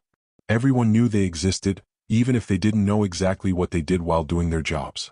They were shrouded in more mystery than what species the principal of UA actually was. Whether it be the fault of dodgy paperwork or conflicting gossip, their exact capabilities individually and as an agency were little known. They were literal figures of myth. The Jaegers? There was hardly a footnote's worth known about them. Aizu and I. Lily murmured, tugging on her big brother's sleeve. You don't have to go with them, do you? The littlest zombie's worry was evident in her quivering lips and large, watery eyes. And that footnote? It started and ended with the word, run, written in blood. Garagu. All present winced at that, Hitoshi more because of the very sound itself than for the reasons why Izuku, Lily, and Saki did. I know, Izuku sighed, a quiet lamentation. But it's that or remain here on campus, stagnating while everyone else gets better and better. Not to mention being here when the rest of the student body is gone increases the chances of being cornered by the media, one way or another. While the hero course held its internships, the rest of UA opened their doors to the public. Historically there'd been tours, a small number of seminars put on by the business course, and almost unfettered media access to the academy's campus. Only rarely were these events cancelled, usually only when a large number of hero course students failed to secure internships and were thus stuck learning from their normal teachers. And it just so happened that Izuku knew that the rest of 1A and all of 1B had already chosen their internships and would be able to leave. Even Tsuchan, Kyuka, and Fumikage had decided on what offers they wanted to take. Do you guys really understand her? Hitoshi asked, pure curiosity shining through the shiver that racked his body. Is that somehow actual speech? How can you decipher it? Izuku opened his mouth to answer, just as the secondary door to the classroom of 1A swung open to greet them. How is it that you're still having trouble with this class? Yamiko-sensei's admonishment cut through the air sharp as a paper cut, freezing the group of 5 before they could fully reach the open door. The difference between... Should we book it? Hitoshi asked in a hushed whisper. I don't even know what language that was, but it scares me. It was German, Izuku supplied, already nodding at his friend's suggestion. And I say we book it. Lily thinks some candy from the dispenser down the hall from the support studio sounds really good right now. Jiuich. Izuku took a step back, readying himself to sprint away from what sounded like a very cross paper sensei, when he bumped into a wall of muscle. Just who I was looking for. Voice booming, Takeo dropped a massive hand on Izuku and Hitoshi's shoulders, almost causing the teen's knees to buckle. Come with me, you two, we must speak about your internship. And what my precious little Masao will do while you're gone. Call me Lily. The scream came unbidden. Lily hadn't meant to be so loud. Unfortunately, her pappy refusing to call her by her real name was a button that always striped away her self-control. What's going on out here? The collective gazes of those out in the hallway turned towards the door into 1A. Standing in the entryway, bespectacled gaze cocked in false confusion, Yamiko-sensei took in the scene before her with a practiced glance. Oh, Midoriya-san, Shinso-san, you're back, the woman said, smiling freely, and just in time too. The class was just getting to the fun part. Hitoshi shivered. He knew the secret of that grin. It held only wicked intentions. He's seen it enough times back home to know. I'm sorry, ma'am, but I will be taking Midoriya-san for a little while, Takeo apologized, frowning at the interruption. We need to come to an agreement about. Takeo broke off as Yamiko-sensei silently raised a hand, some unnamed instinct telling the man to immediately silence himself. For her part, Yamiko-sensei looked at the large man who'd come to steal one of her students before taking in said student and the littlest zombie beside him. Exhaling slowly, she realized that substitute teacher she may be, she could still understand the situation perfectly. "I understand, Go-san," she said, dropping her hand. "Midoriya-san, please ask one of your classmates about today's lesson. Remember, even a single day of missed practice can dull even an exceptional talent at languages like yours." Such kind words clashed with the almost whip-like motion Yamiko-sensei's lowered hand shot out with as it snagged the back of Hitoshi's uniform, the violet having turned to leave with Izuku. "You on the other hand, Shinso-san, will be spending a little extra time with me after class to make up for your earlier absence," Yamiko-sensei said, chillingly gentle. "Your language grades aren't bad per se, but your marks in communication are nothing short of disastrous. We must work on them as soon as possible." With that, the friends were separated by the cruel hands of fate, one dragged into a world of letters and words that tortured his introversive nature, the other doomed to a no doubt painful, in one way or another, conversation with the father of one of his partners. As he was led away, Izuku wondered if this was his karma for being instrumental in all of the recent drama that had befallen the most famous hero academy of Japan. That evening, Aichi Prefecture, Azui household. After having to spend his afternoon far too close to an oversized, overzealous parent who raved uncontrollably about his precious child not stepping outside of UA into the dangerous outside world, placating his beloved girlfriend with a heartfelt hug, and devoting an obnoxious amount of brainpower to ignore his classmates' looks that ranged from glares to curiosity, Izuku now found himself in the crosshairs of not one, but two worried mothers. "Baruchan."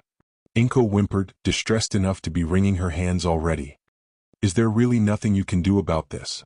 Said Frogwoman massaged her aching temples in utter frustration. Rather than explain how his day had been when he'd returned to her home, Izuku had silently presented official-looking documentation to his mother. As her daughter's slight tells that gave her otherwise hidden feelings of worry away didn't change upon the reveal, Baru deduced that he'd already revealed whatever the news was to her. Inko's gasp had caused her to immediately tense. How else would she have expected a mother to react, though? Izuku had been hand-selected to partake in a Jaeger operation of all things. It was incredibly shocking and concerning news, to be sure. It didn't even help that the paperwork he'd had been extremely sparse with actual information. What little there was appearing to be half-heartedly assuring there were safety precautions in place for the Verdinet. It left much to be desired. The location of the operation was listed as local. For an international organization such as the UN, that could mean anywhere in the country. Worse, Izuku's participation was only outlined as non-combatant, and when it came to the UN, that pretty much meant nothing in the heat of the moment. Unfortunately, the gleaming seal on the documents was undeniable. She's dealt with it enough to know it was all authentic. After years of gaining power and prestige, the Azui matriarch knew she had enough political clout to influence even members of the Diet itself if dire enough circumstances arose. However, in the face of the UN, a voice such as hers hardly mattered more than an ant's. She had no weight in this level of fight. Truth be told, Baru knew she wouldn't even have the clearance to request the information in the document currently in her hands if it hadn't been provided. The frogwoman was at a loss for words. For the first time she could remember, she couldn't act to effect an outcome she desired. "I can't do anything, Inko-chan." When the UN drafted someone in a member nation for something, the call was a mandatory obligation. Such a rule had been written into the organization's constitution after it had consolidated the power that came with being a driving force behind stabilizing the world after the Quirk Wars. In the rubble of the pre-Quirk world, it had kept many countries from unraveling in a time of chaos. But to do so, those same countries had had to accept the idea of being guided by an outside power that ostensibly held no biased interest that would corrupt its purpose in protecting them. What really added insult to injury, though, was how the desk jockeys of the UN wrote their missives. Reading the document again, Baru scowled at how the wording gave every indication that Izuku was free to refuse the offer from the Jaegers. In reality, the unspoken truth was very much the opposite. Just looking at the 6 other options the UN were ready to send Izuku's way in case he said no was enough to chill her blood. 2 hospitals, Rishi and Central, were listed. 2 titans of the pharmaceutical industry, Parasol and Gentech, were below them. Second to last was the JSDF, a red herring if Baru had ever seen one. And last, and certainly least, came the Wardens of Tartarus. The first 4 were obviously ploys. The chances any of them would take the chance to experiment on Izuku's quirk if he stepped foot on their properties were 100%. Not to be outdone, the last two were openly known for never letting go of any students who interned with them, one way or another.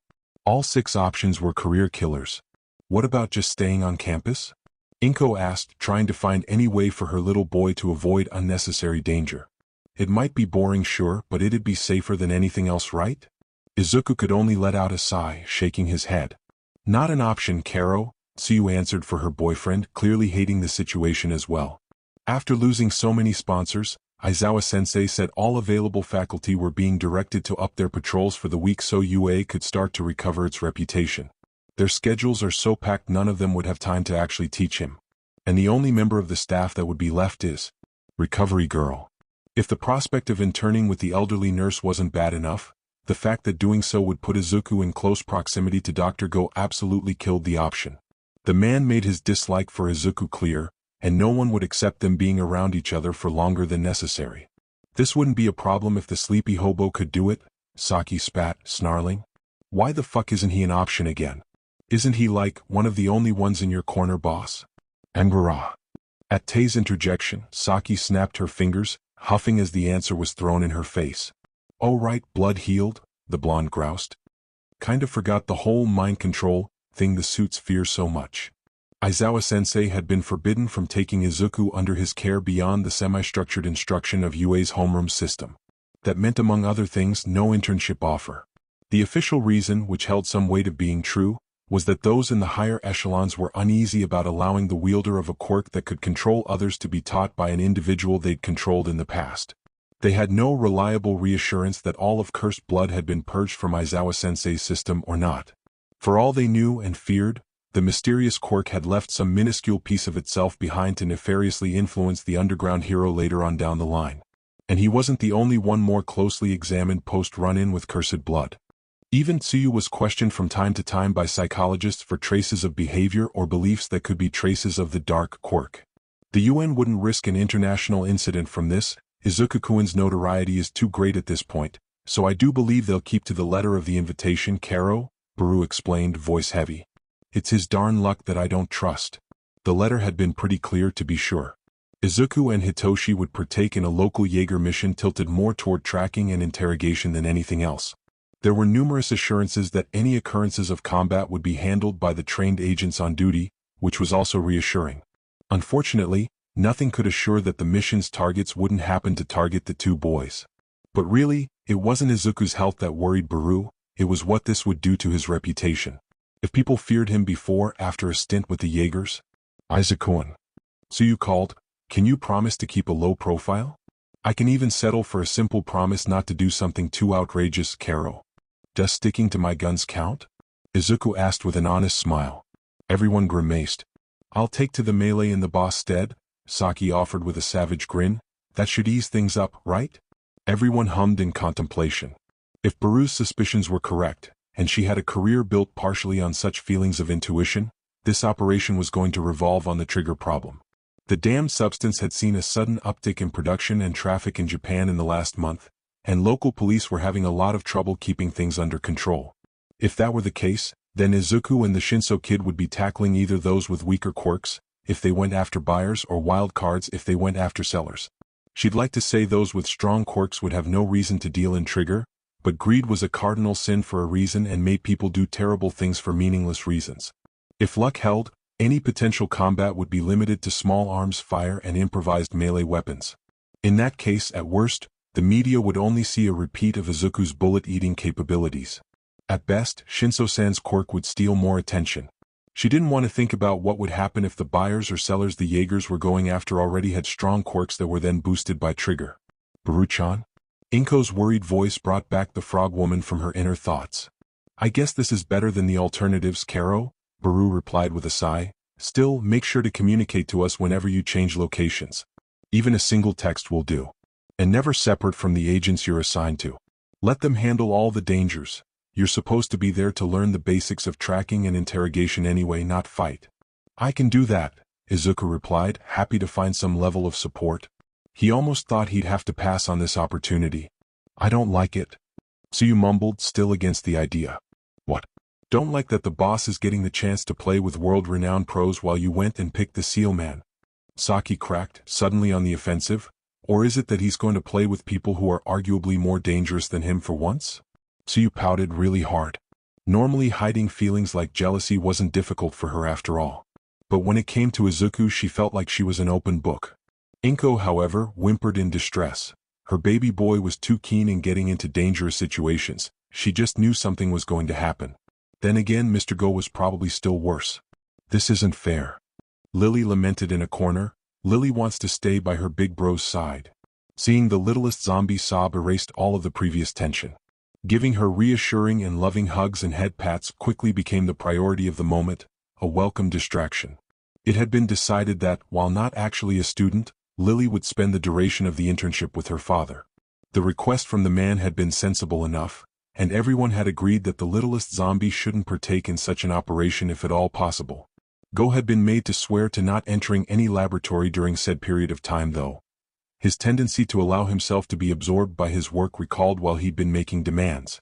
He'd had to choose between his job and his undead daughter, and surprising for some, he had chosen Lily. Izuku kept it to himself, but he was dreading returning from his internship to find a Lily who had been experimented on. Back in the kitchen, Ganma Azui was on the phone. He massaged his forehead with his free hand.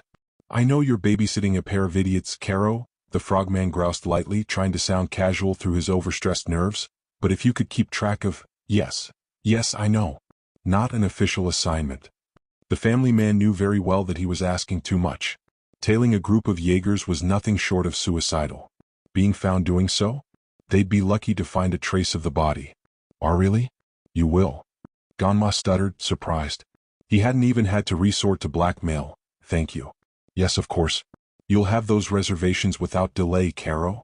Ending the call, the frogman contemplated just how much more complicated his life had become thanks to the verdict that had won his daughter's heart. He supposed it was better than the perpetual boredom of being the director of accounting at his wife's firm. It almost made him feel like he did back in his younger days, working for Interpol to keep the world safe. Meanwhile, Tokyo Prefecture Ida household. "Aniki, are you sure of this?" Tenya's question, asked with genuine sadness tinged with caution, was waved away by his older brother. Before the second son of the Ida family sat Tensei, the firstborn, filling out paperwork at his work desk. To the younger of the brothers, it was just another reminder that the Turbo Hero Ingenium wouldn't be returning even if Tensei could once again walk thanks to his darkly inclined classmate. Cursed blood might have been able to heal any wound, but a limit had been discovered when Midoriya had used it on his brother. The biometal that comprised the physical attribute of the Ida family's engine quirk was apparently outside the dark quirk's ability to reconstitute. According to the verdict, it felt similar to a numb area where one couldn't feel any sensation. So in the end, while Tensei could walk again, his engines remained damaged beyond repair. "Of course, Tenya, this is some of the most important parts of hero work," Tensei replied, taking a moment to stop and lock eyes with his little brother. "And I need to prepare you to take on the family mantle anyway. While Father and I agreed you would one day become Ingenium, you still have much to learn and understand before then, especially when it comes to leading an agency." Tenya breathed deeply, holding the air inside as a surge of blind rage flared through him. He'd been planning to seek out the hero killer during his internship. He'd been planning on finding the bastard who'd ended his brother's career and setting a dozen pros on the rabid animal. He'd been planning on getting revenge for their family, even if second-hand due to Midoriya's interference. Alas, his brother had decided for him where he'd be spending his internship week. And he, ever the dutiful brother, had had no choice but to accept his idol's decision. Chained to a desk. His fate was to be locked away, far from any sort of conflict, a prisoner to the eternal enemy of all that was known as paperwork.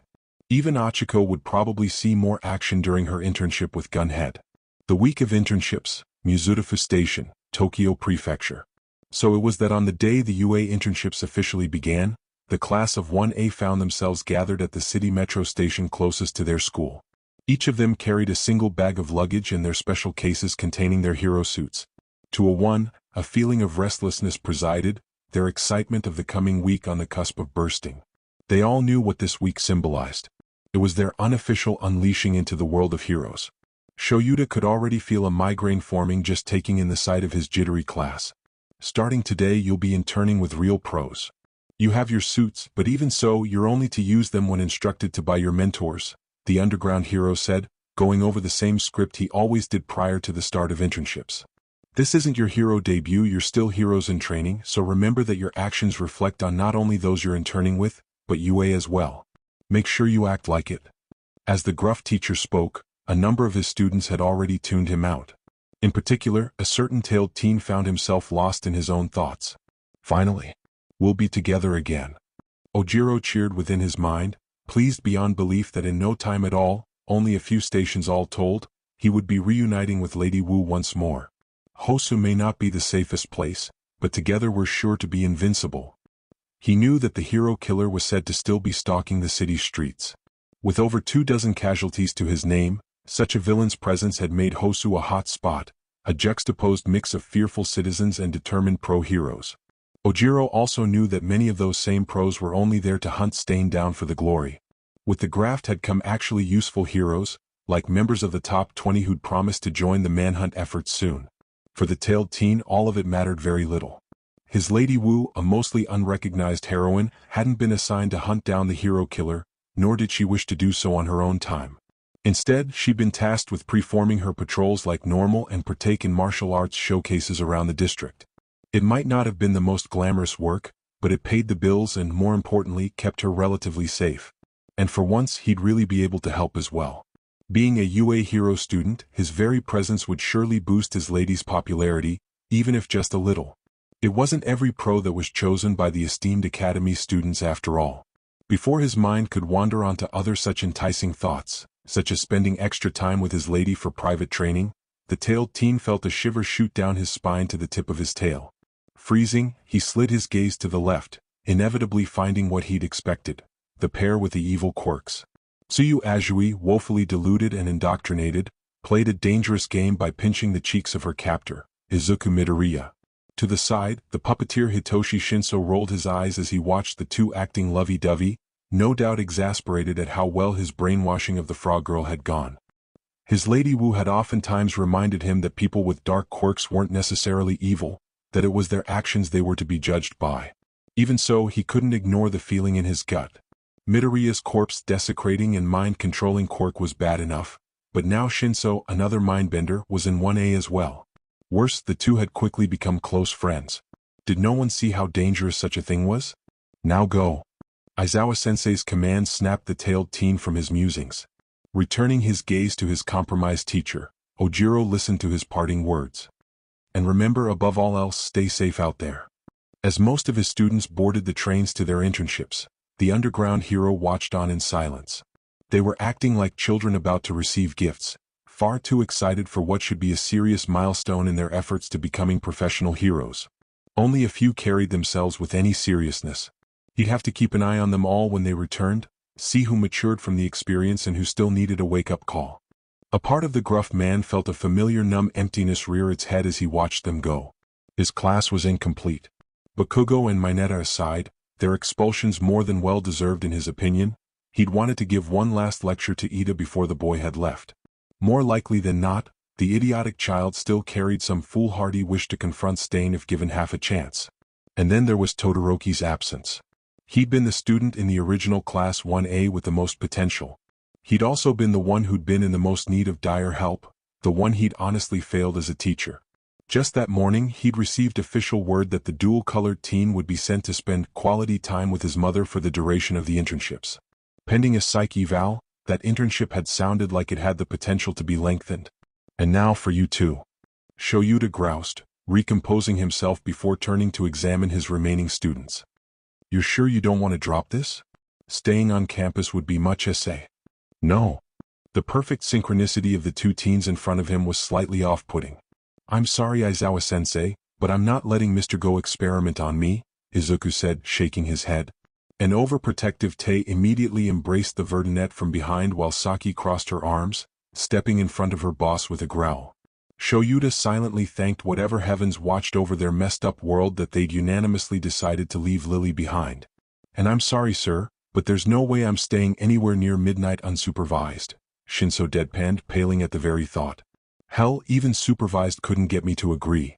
Hitoshi loved her, he really did, but his aunt was way too forward with her teasing when it came to him than the rest of his family. Just the other day she'd pushed him and Sarada into a broom closet, locked them in, and then left them there for 3 hours with only the instruction that the ravenet teach him to loosen up. But it wasn't like he could just reveal his familial ties to his new sensei, now was it? There was a moment of silence as Shoyuta waited the words of his new violet student. Finding his fear of his co-worker completely understandable, he nodded once before sighing. Very well then, he replied, let's go. Half an hour later at a certain cafe, the two UA students as well as the zombie girls with them hadn't been expecting to meet agents of the notorious Jaegers in such a casual location. They'd known they wouldn't be setting foot in the UN's embassy, but they'd at least thought that the meeting place would be a police station or something equal in status. Instead, they were quickly led to the second floor of the quaint establishment and to a private room. Before stepping inside, both teens slowed to stop and blinked as the details of the room were made clear on a placard on the door. Soundproofed, Hitoshi asked, well knowing the signs of such an upgrade without even needing to have it spelled out. Structurally reinforced, magnetic insulation? Izuku added, struck dumb at the level of precautions a simple cafe could have for a simple meeting room. It was almost like the cafe wasn't a normal place. Shit. Aizawa-sensei placed his hand on the doorknob, but didn't move to open the last barrier between his students and what was awaiting them. Seriously? This is your last chance to back out, the underground hero said, tone grave. Nodding their clear understanding, both students still motioned for their teacher to open the door. With a sigh, the pro-hero did so, greeting the three with a sight that was anything but what the two youngsters had been expecting. Hello boys. Agent Smith cheered as the group walked in, her pep sending shivers through the newcomers, both living and undead. Ready to get a taste of playing with the adults? At that, from shadows neither teen had noticed until that moment stepped three individuals like living nightmares. The shortest of the three, though still taller than Aizawa-sensei, wore a mantle of what appeared to be feathers, if there really was a bird in the world that could make such wicked-looking things. Along with the bulk of the coat, the beak-like mask the individual wore, and the pointy hat that covered their head, it was impossible for either teen to discern if the presumed Jaeger was a man or woman. Not that it really mattered. Next to the shorter member of the new trio stood a slightly taller man, face half covered in dark bandages.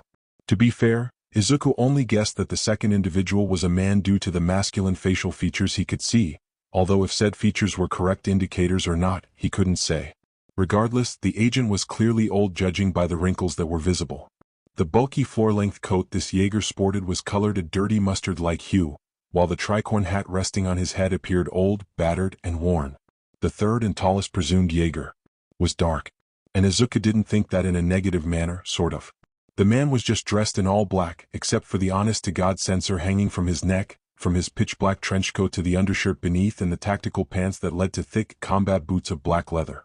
His wide-brimmed hat was also dyed black, and it did little to cover the man's long dirty gray hair. In fact, the hat was useless in hiding the man's face at all, revealing the blood-soaked bandages covering his eyes, and the perpetual snarl his face was set in. "B-boss." Saki stuttered, for once all bravado extinguished. I think that guy killed recently. Like in the last 20 minutes. This is as far as I can take you, Aizawa-sensei stated, Izuku and Hitoshi only now realizing their teacher had never actually stepped foot in the room. Good luck. And please, don't die. It was at that moment that Izuku finally realized he might have, perhaps, possibly, just fucked up and made a bad decision. Omake Tsuyu's woes. Tsuyu Azui, freshman student of the hero course at UA, was known for many things. Her calm and collected demeanor was an attribute recognized by everyone who had met her. Also widely recognized were her smarts and ability to adapt. In all, she was referred to as a great example for others follow. If only those same people knew how she felt on the inside. I'm going to kill him. Tsuyu screamed inside the vastness of her mind as she fast walked through the tunnels of UA's stadium. After the near heart attack she'd suffered when her boyfriend had gotten impaled by an ice spike, she'd had to deal with her mother on the phone while leaving said boyfriend in the infirmary. Even with a gaping hole in his chest, he'd still reassured her he would be fine, that he only needed to lay down and eat something to give his quirk a little fuel. When she'd returned, she'd found Izuku's bed empty, along with a newfound urge to pinch the cheeks of her boyfriend until he begged her for mercy. Why are you like this, Izuku? It hadn't taken a lot of brain power to deduce where Izuku had gone. Even with all the overflowing kindness he had, his heart was still able to contain an impressive amount of resentment. He had confessed to her earlier that should he make it to any of the podiums, he was going to throw a rant during the awards ceremony. That vindictiveness of her boyfriend was no joke. As she power-walked through the tunnels, the screens lining the walls showed her the exact moment her favorite necromancer entered the field of vision of the cameras. She heard the collective gasping sounds, the murmurs and whispers. She witnessed the ridiculous scene of Tei, Saki, and Lily attempting to make Izuku look stronger than he was at the moment. Tei and Lily were outside her authority to deal with, both because Tei was truly a monster in strength and stubbornness combined, and Lily was too pure and steadfast to be angry with. But Tsuyu didn't miss for a second how Saki was doing her best to grab Izuku's but with each step. Another dose of poison spit to the eyes was in order for the blonde to be sure.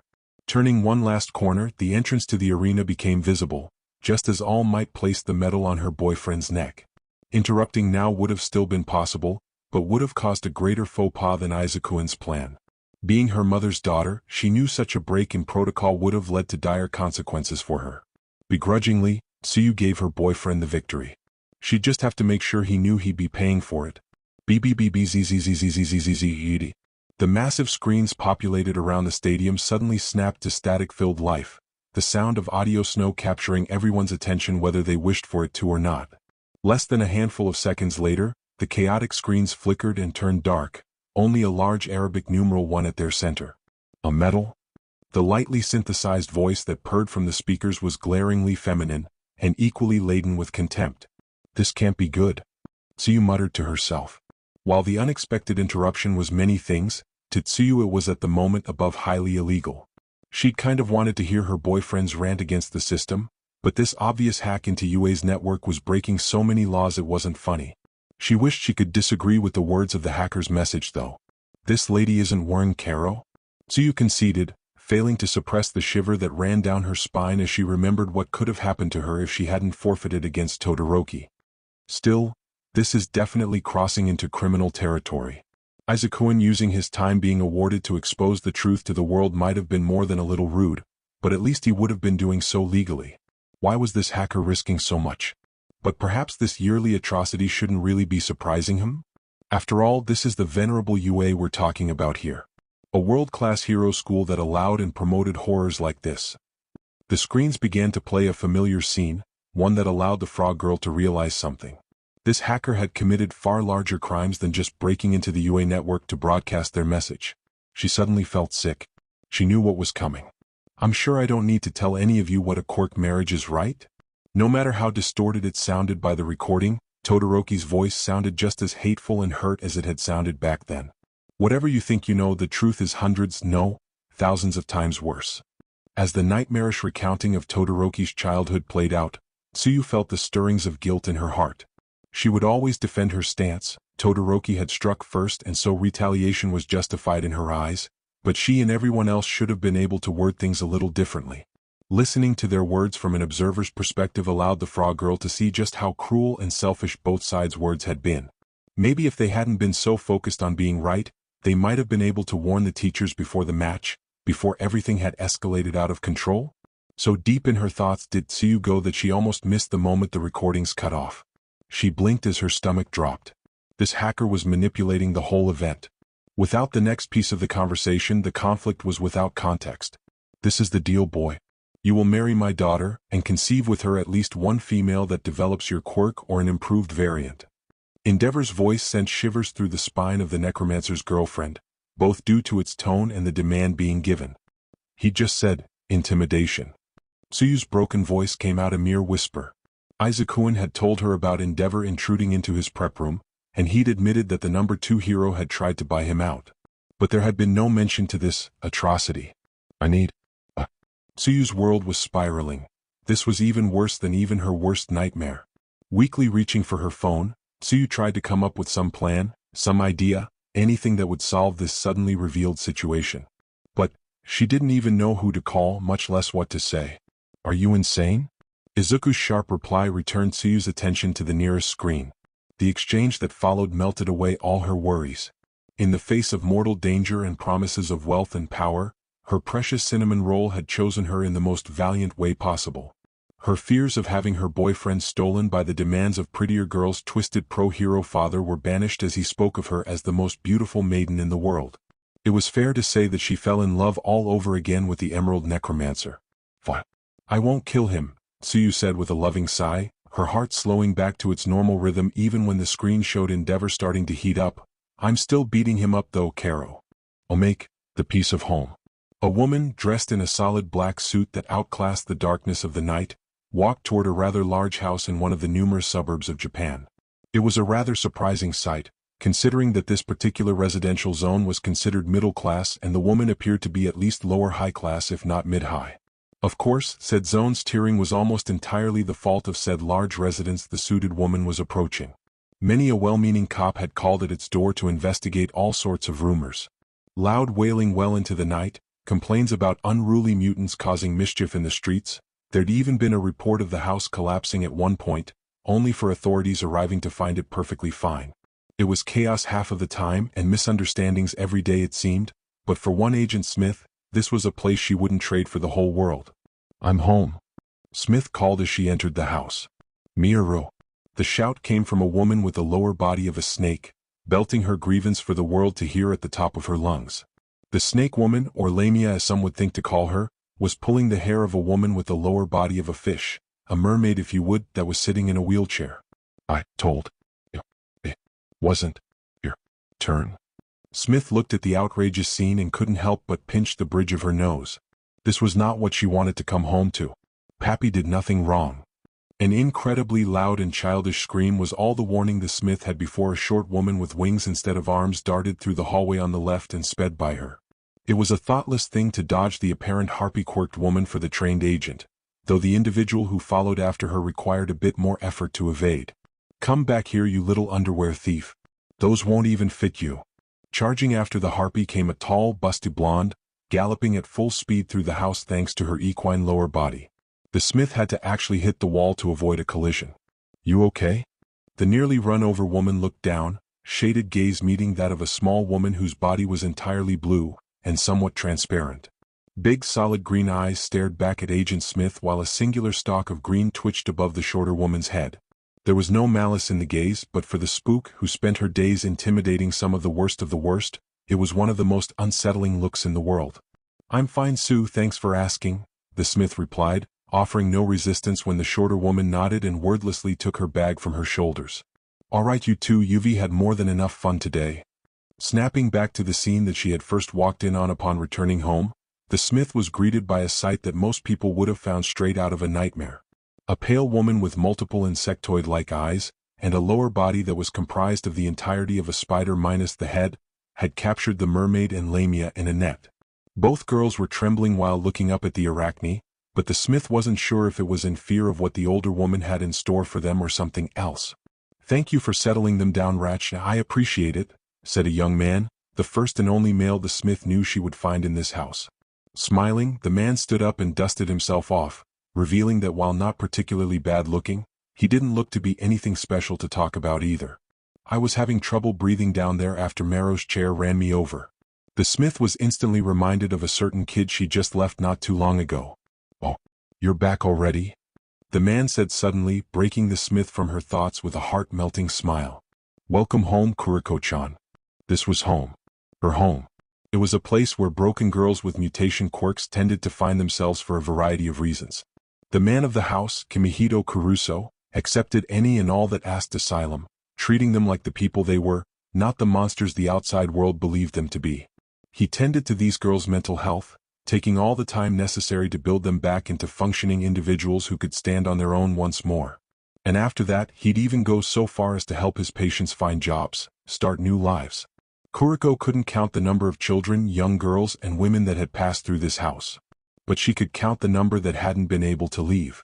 When Kuruso had discovered he'd been gifted with a quirk that gave him a terrifyingly deep level of empathy with whoever he directed it to, he'd almost immediately dedicated his life to helping people.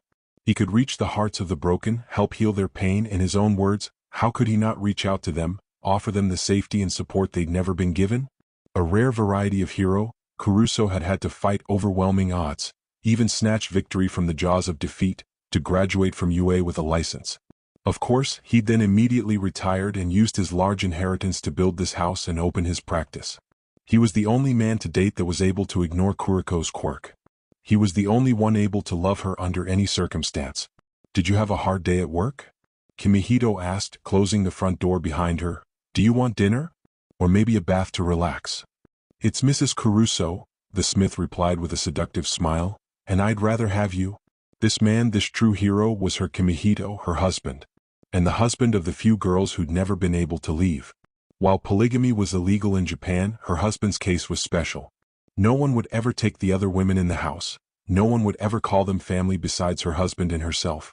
And when one knew which strings to pull on which governmental puppets, well, Pappy, the one with the harpy quirk, had been taken from a group of thieves. They'd had the genius idea of using her abilities to fly to give their operations a leg up on the competition and authorities. The animals had mauled her and left her for dead in an alley when she'd made one mistake, forgotten one step in a convoluted plan Kuriko had been able to stop before her morning coffee. The apply named Centauria, the woman with the lower body of a horse like a centaur, had been abandoned by the family she'd been sent to when her mother had passed away due to a villain attack. The scum had left her to rot on their farm, chained in the stables as they packed up and moved to the city. When Kuriko had found Maya in a laboratory, discovered during one of her more clandestine missions, she'd known the lamia-quirked woman would probably never be leaving her and her husband. Suffering the aftereffects of no doubt countless inhumane experiments, Maya still experienced night terrors and was highly suspicious of most people. Rachnara and Mero were special cases even for her home. Both women girls when they'd first arrived had been the unwilling victims of trigger dosing. Forced into mutated forms at the hands of unstable strains of the street drug, neither had been welcomed home after the law had rescued them. To this day the two were still hesitant to even leave the house, afraid of facing the stigma they carried because of how they became mutants. It might have been a very broken family, but it was hers. It was the family she shared a husband with. Well, today is special, so we were planning on spending tonight all together, Kimihito answered, giving her a quick and chaste kiss on the lips. You still need to eat dinner though. The agent known as Smith, Kuriko Kurusu, couldn't help the smile that spread across her face at the love she could feel being poured into her. The whole world could rail and criticize and denounce her for her status as part of a harem for all eternity, she would never leave this place. It was where a monster like her had found she belonged. Sue, could you help me set the table? Kimihito called out, walking towards the massive room that served as their kitchen and dining room. The semi-transparent girl nodded and followed. Leaning against the wall to watch her husband and sister-wife at work, Kuriko really tried not to stare as Sue worked. Unfortunately, the utterly inhuman grace of her sister-wife was hard to ignore, almost as much as her otherworldly level of understanding. Without missing a beat or even looking away from placing the silverware in the correct positions, Sue turned her head to lock eyes with Kuriko. A simple tilt of the head and an unsettling smile were the only response the agent received for being caught staring. It was almost like the slime girl could read her thoughts. There really is no place like home, Kuriko said, preparing herself for the no doubt huge dinner about to happen. Tonight was her wedding anniversary after all, she could already tell it was going to be wild. And that's it for today. I hope you enjoyed. Support the writer. Don't forget to like, sub, share and donate for more videos.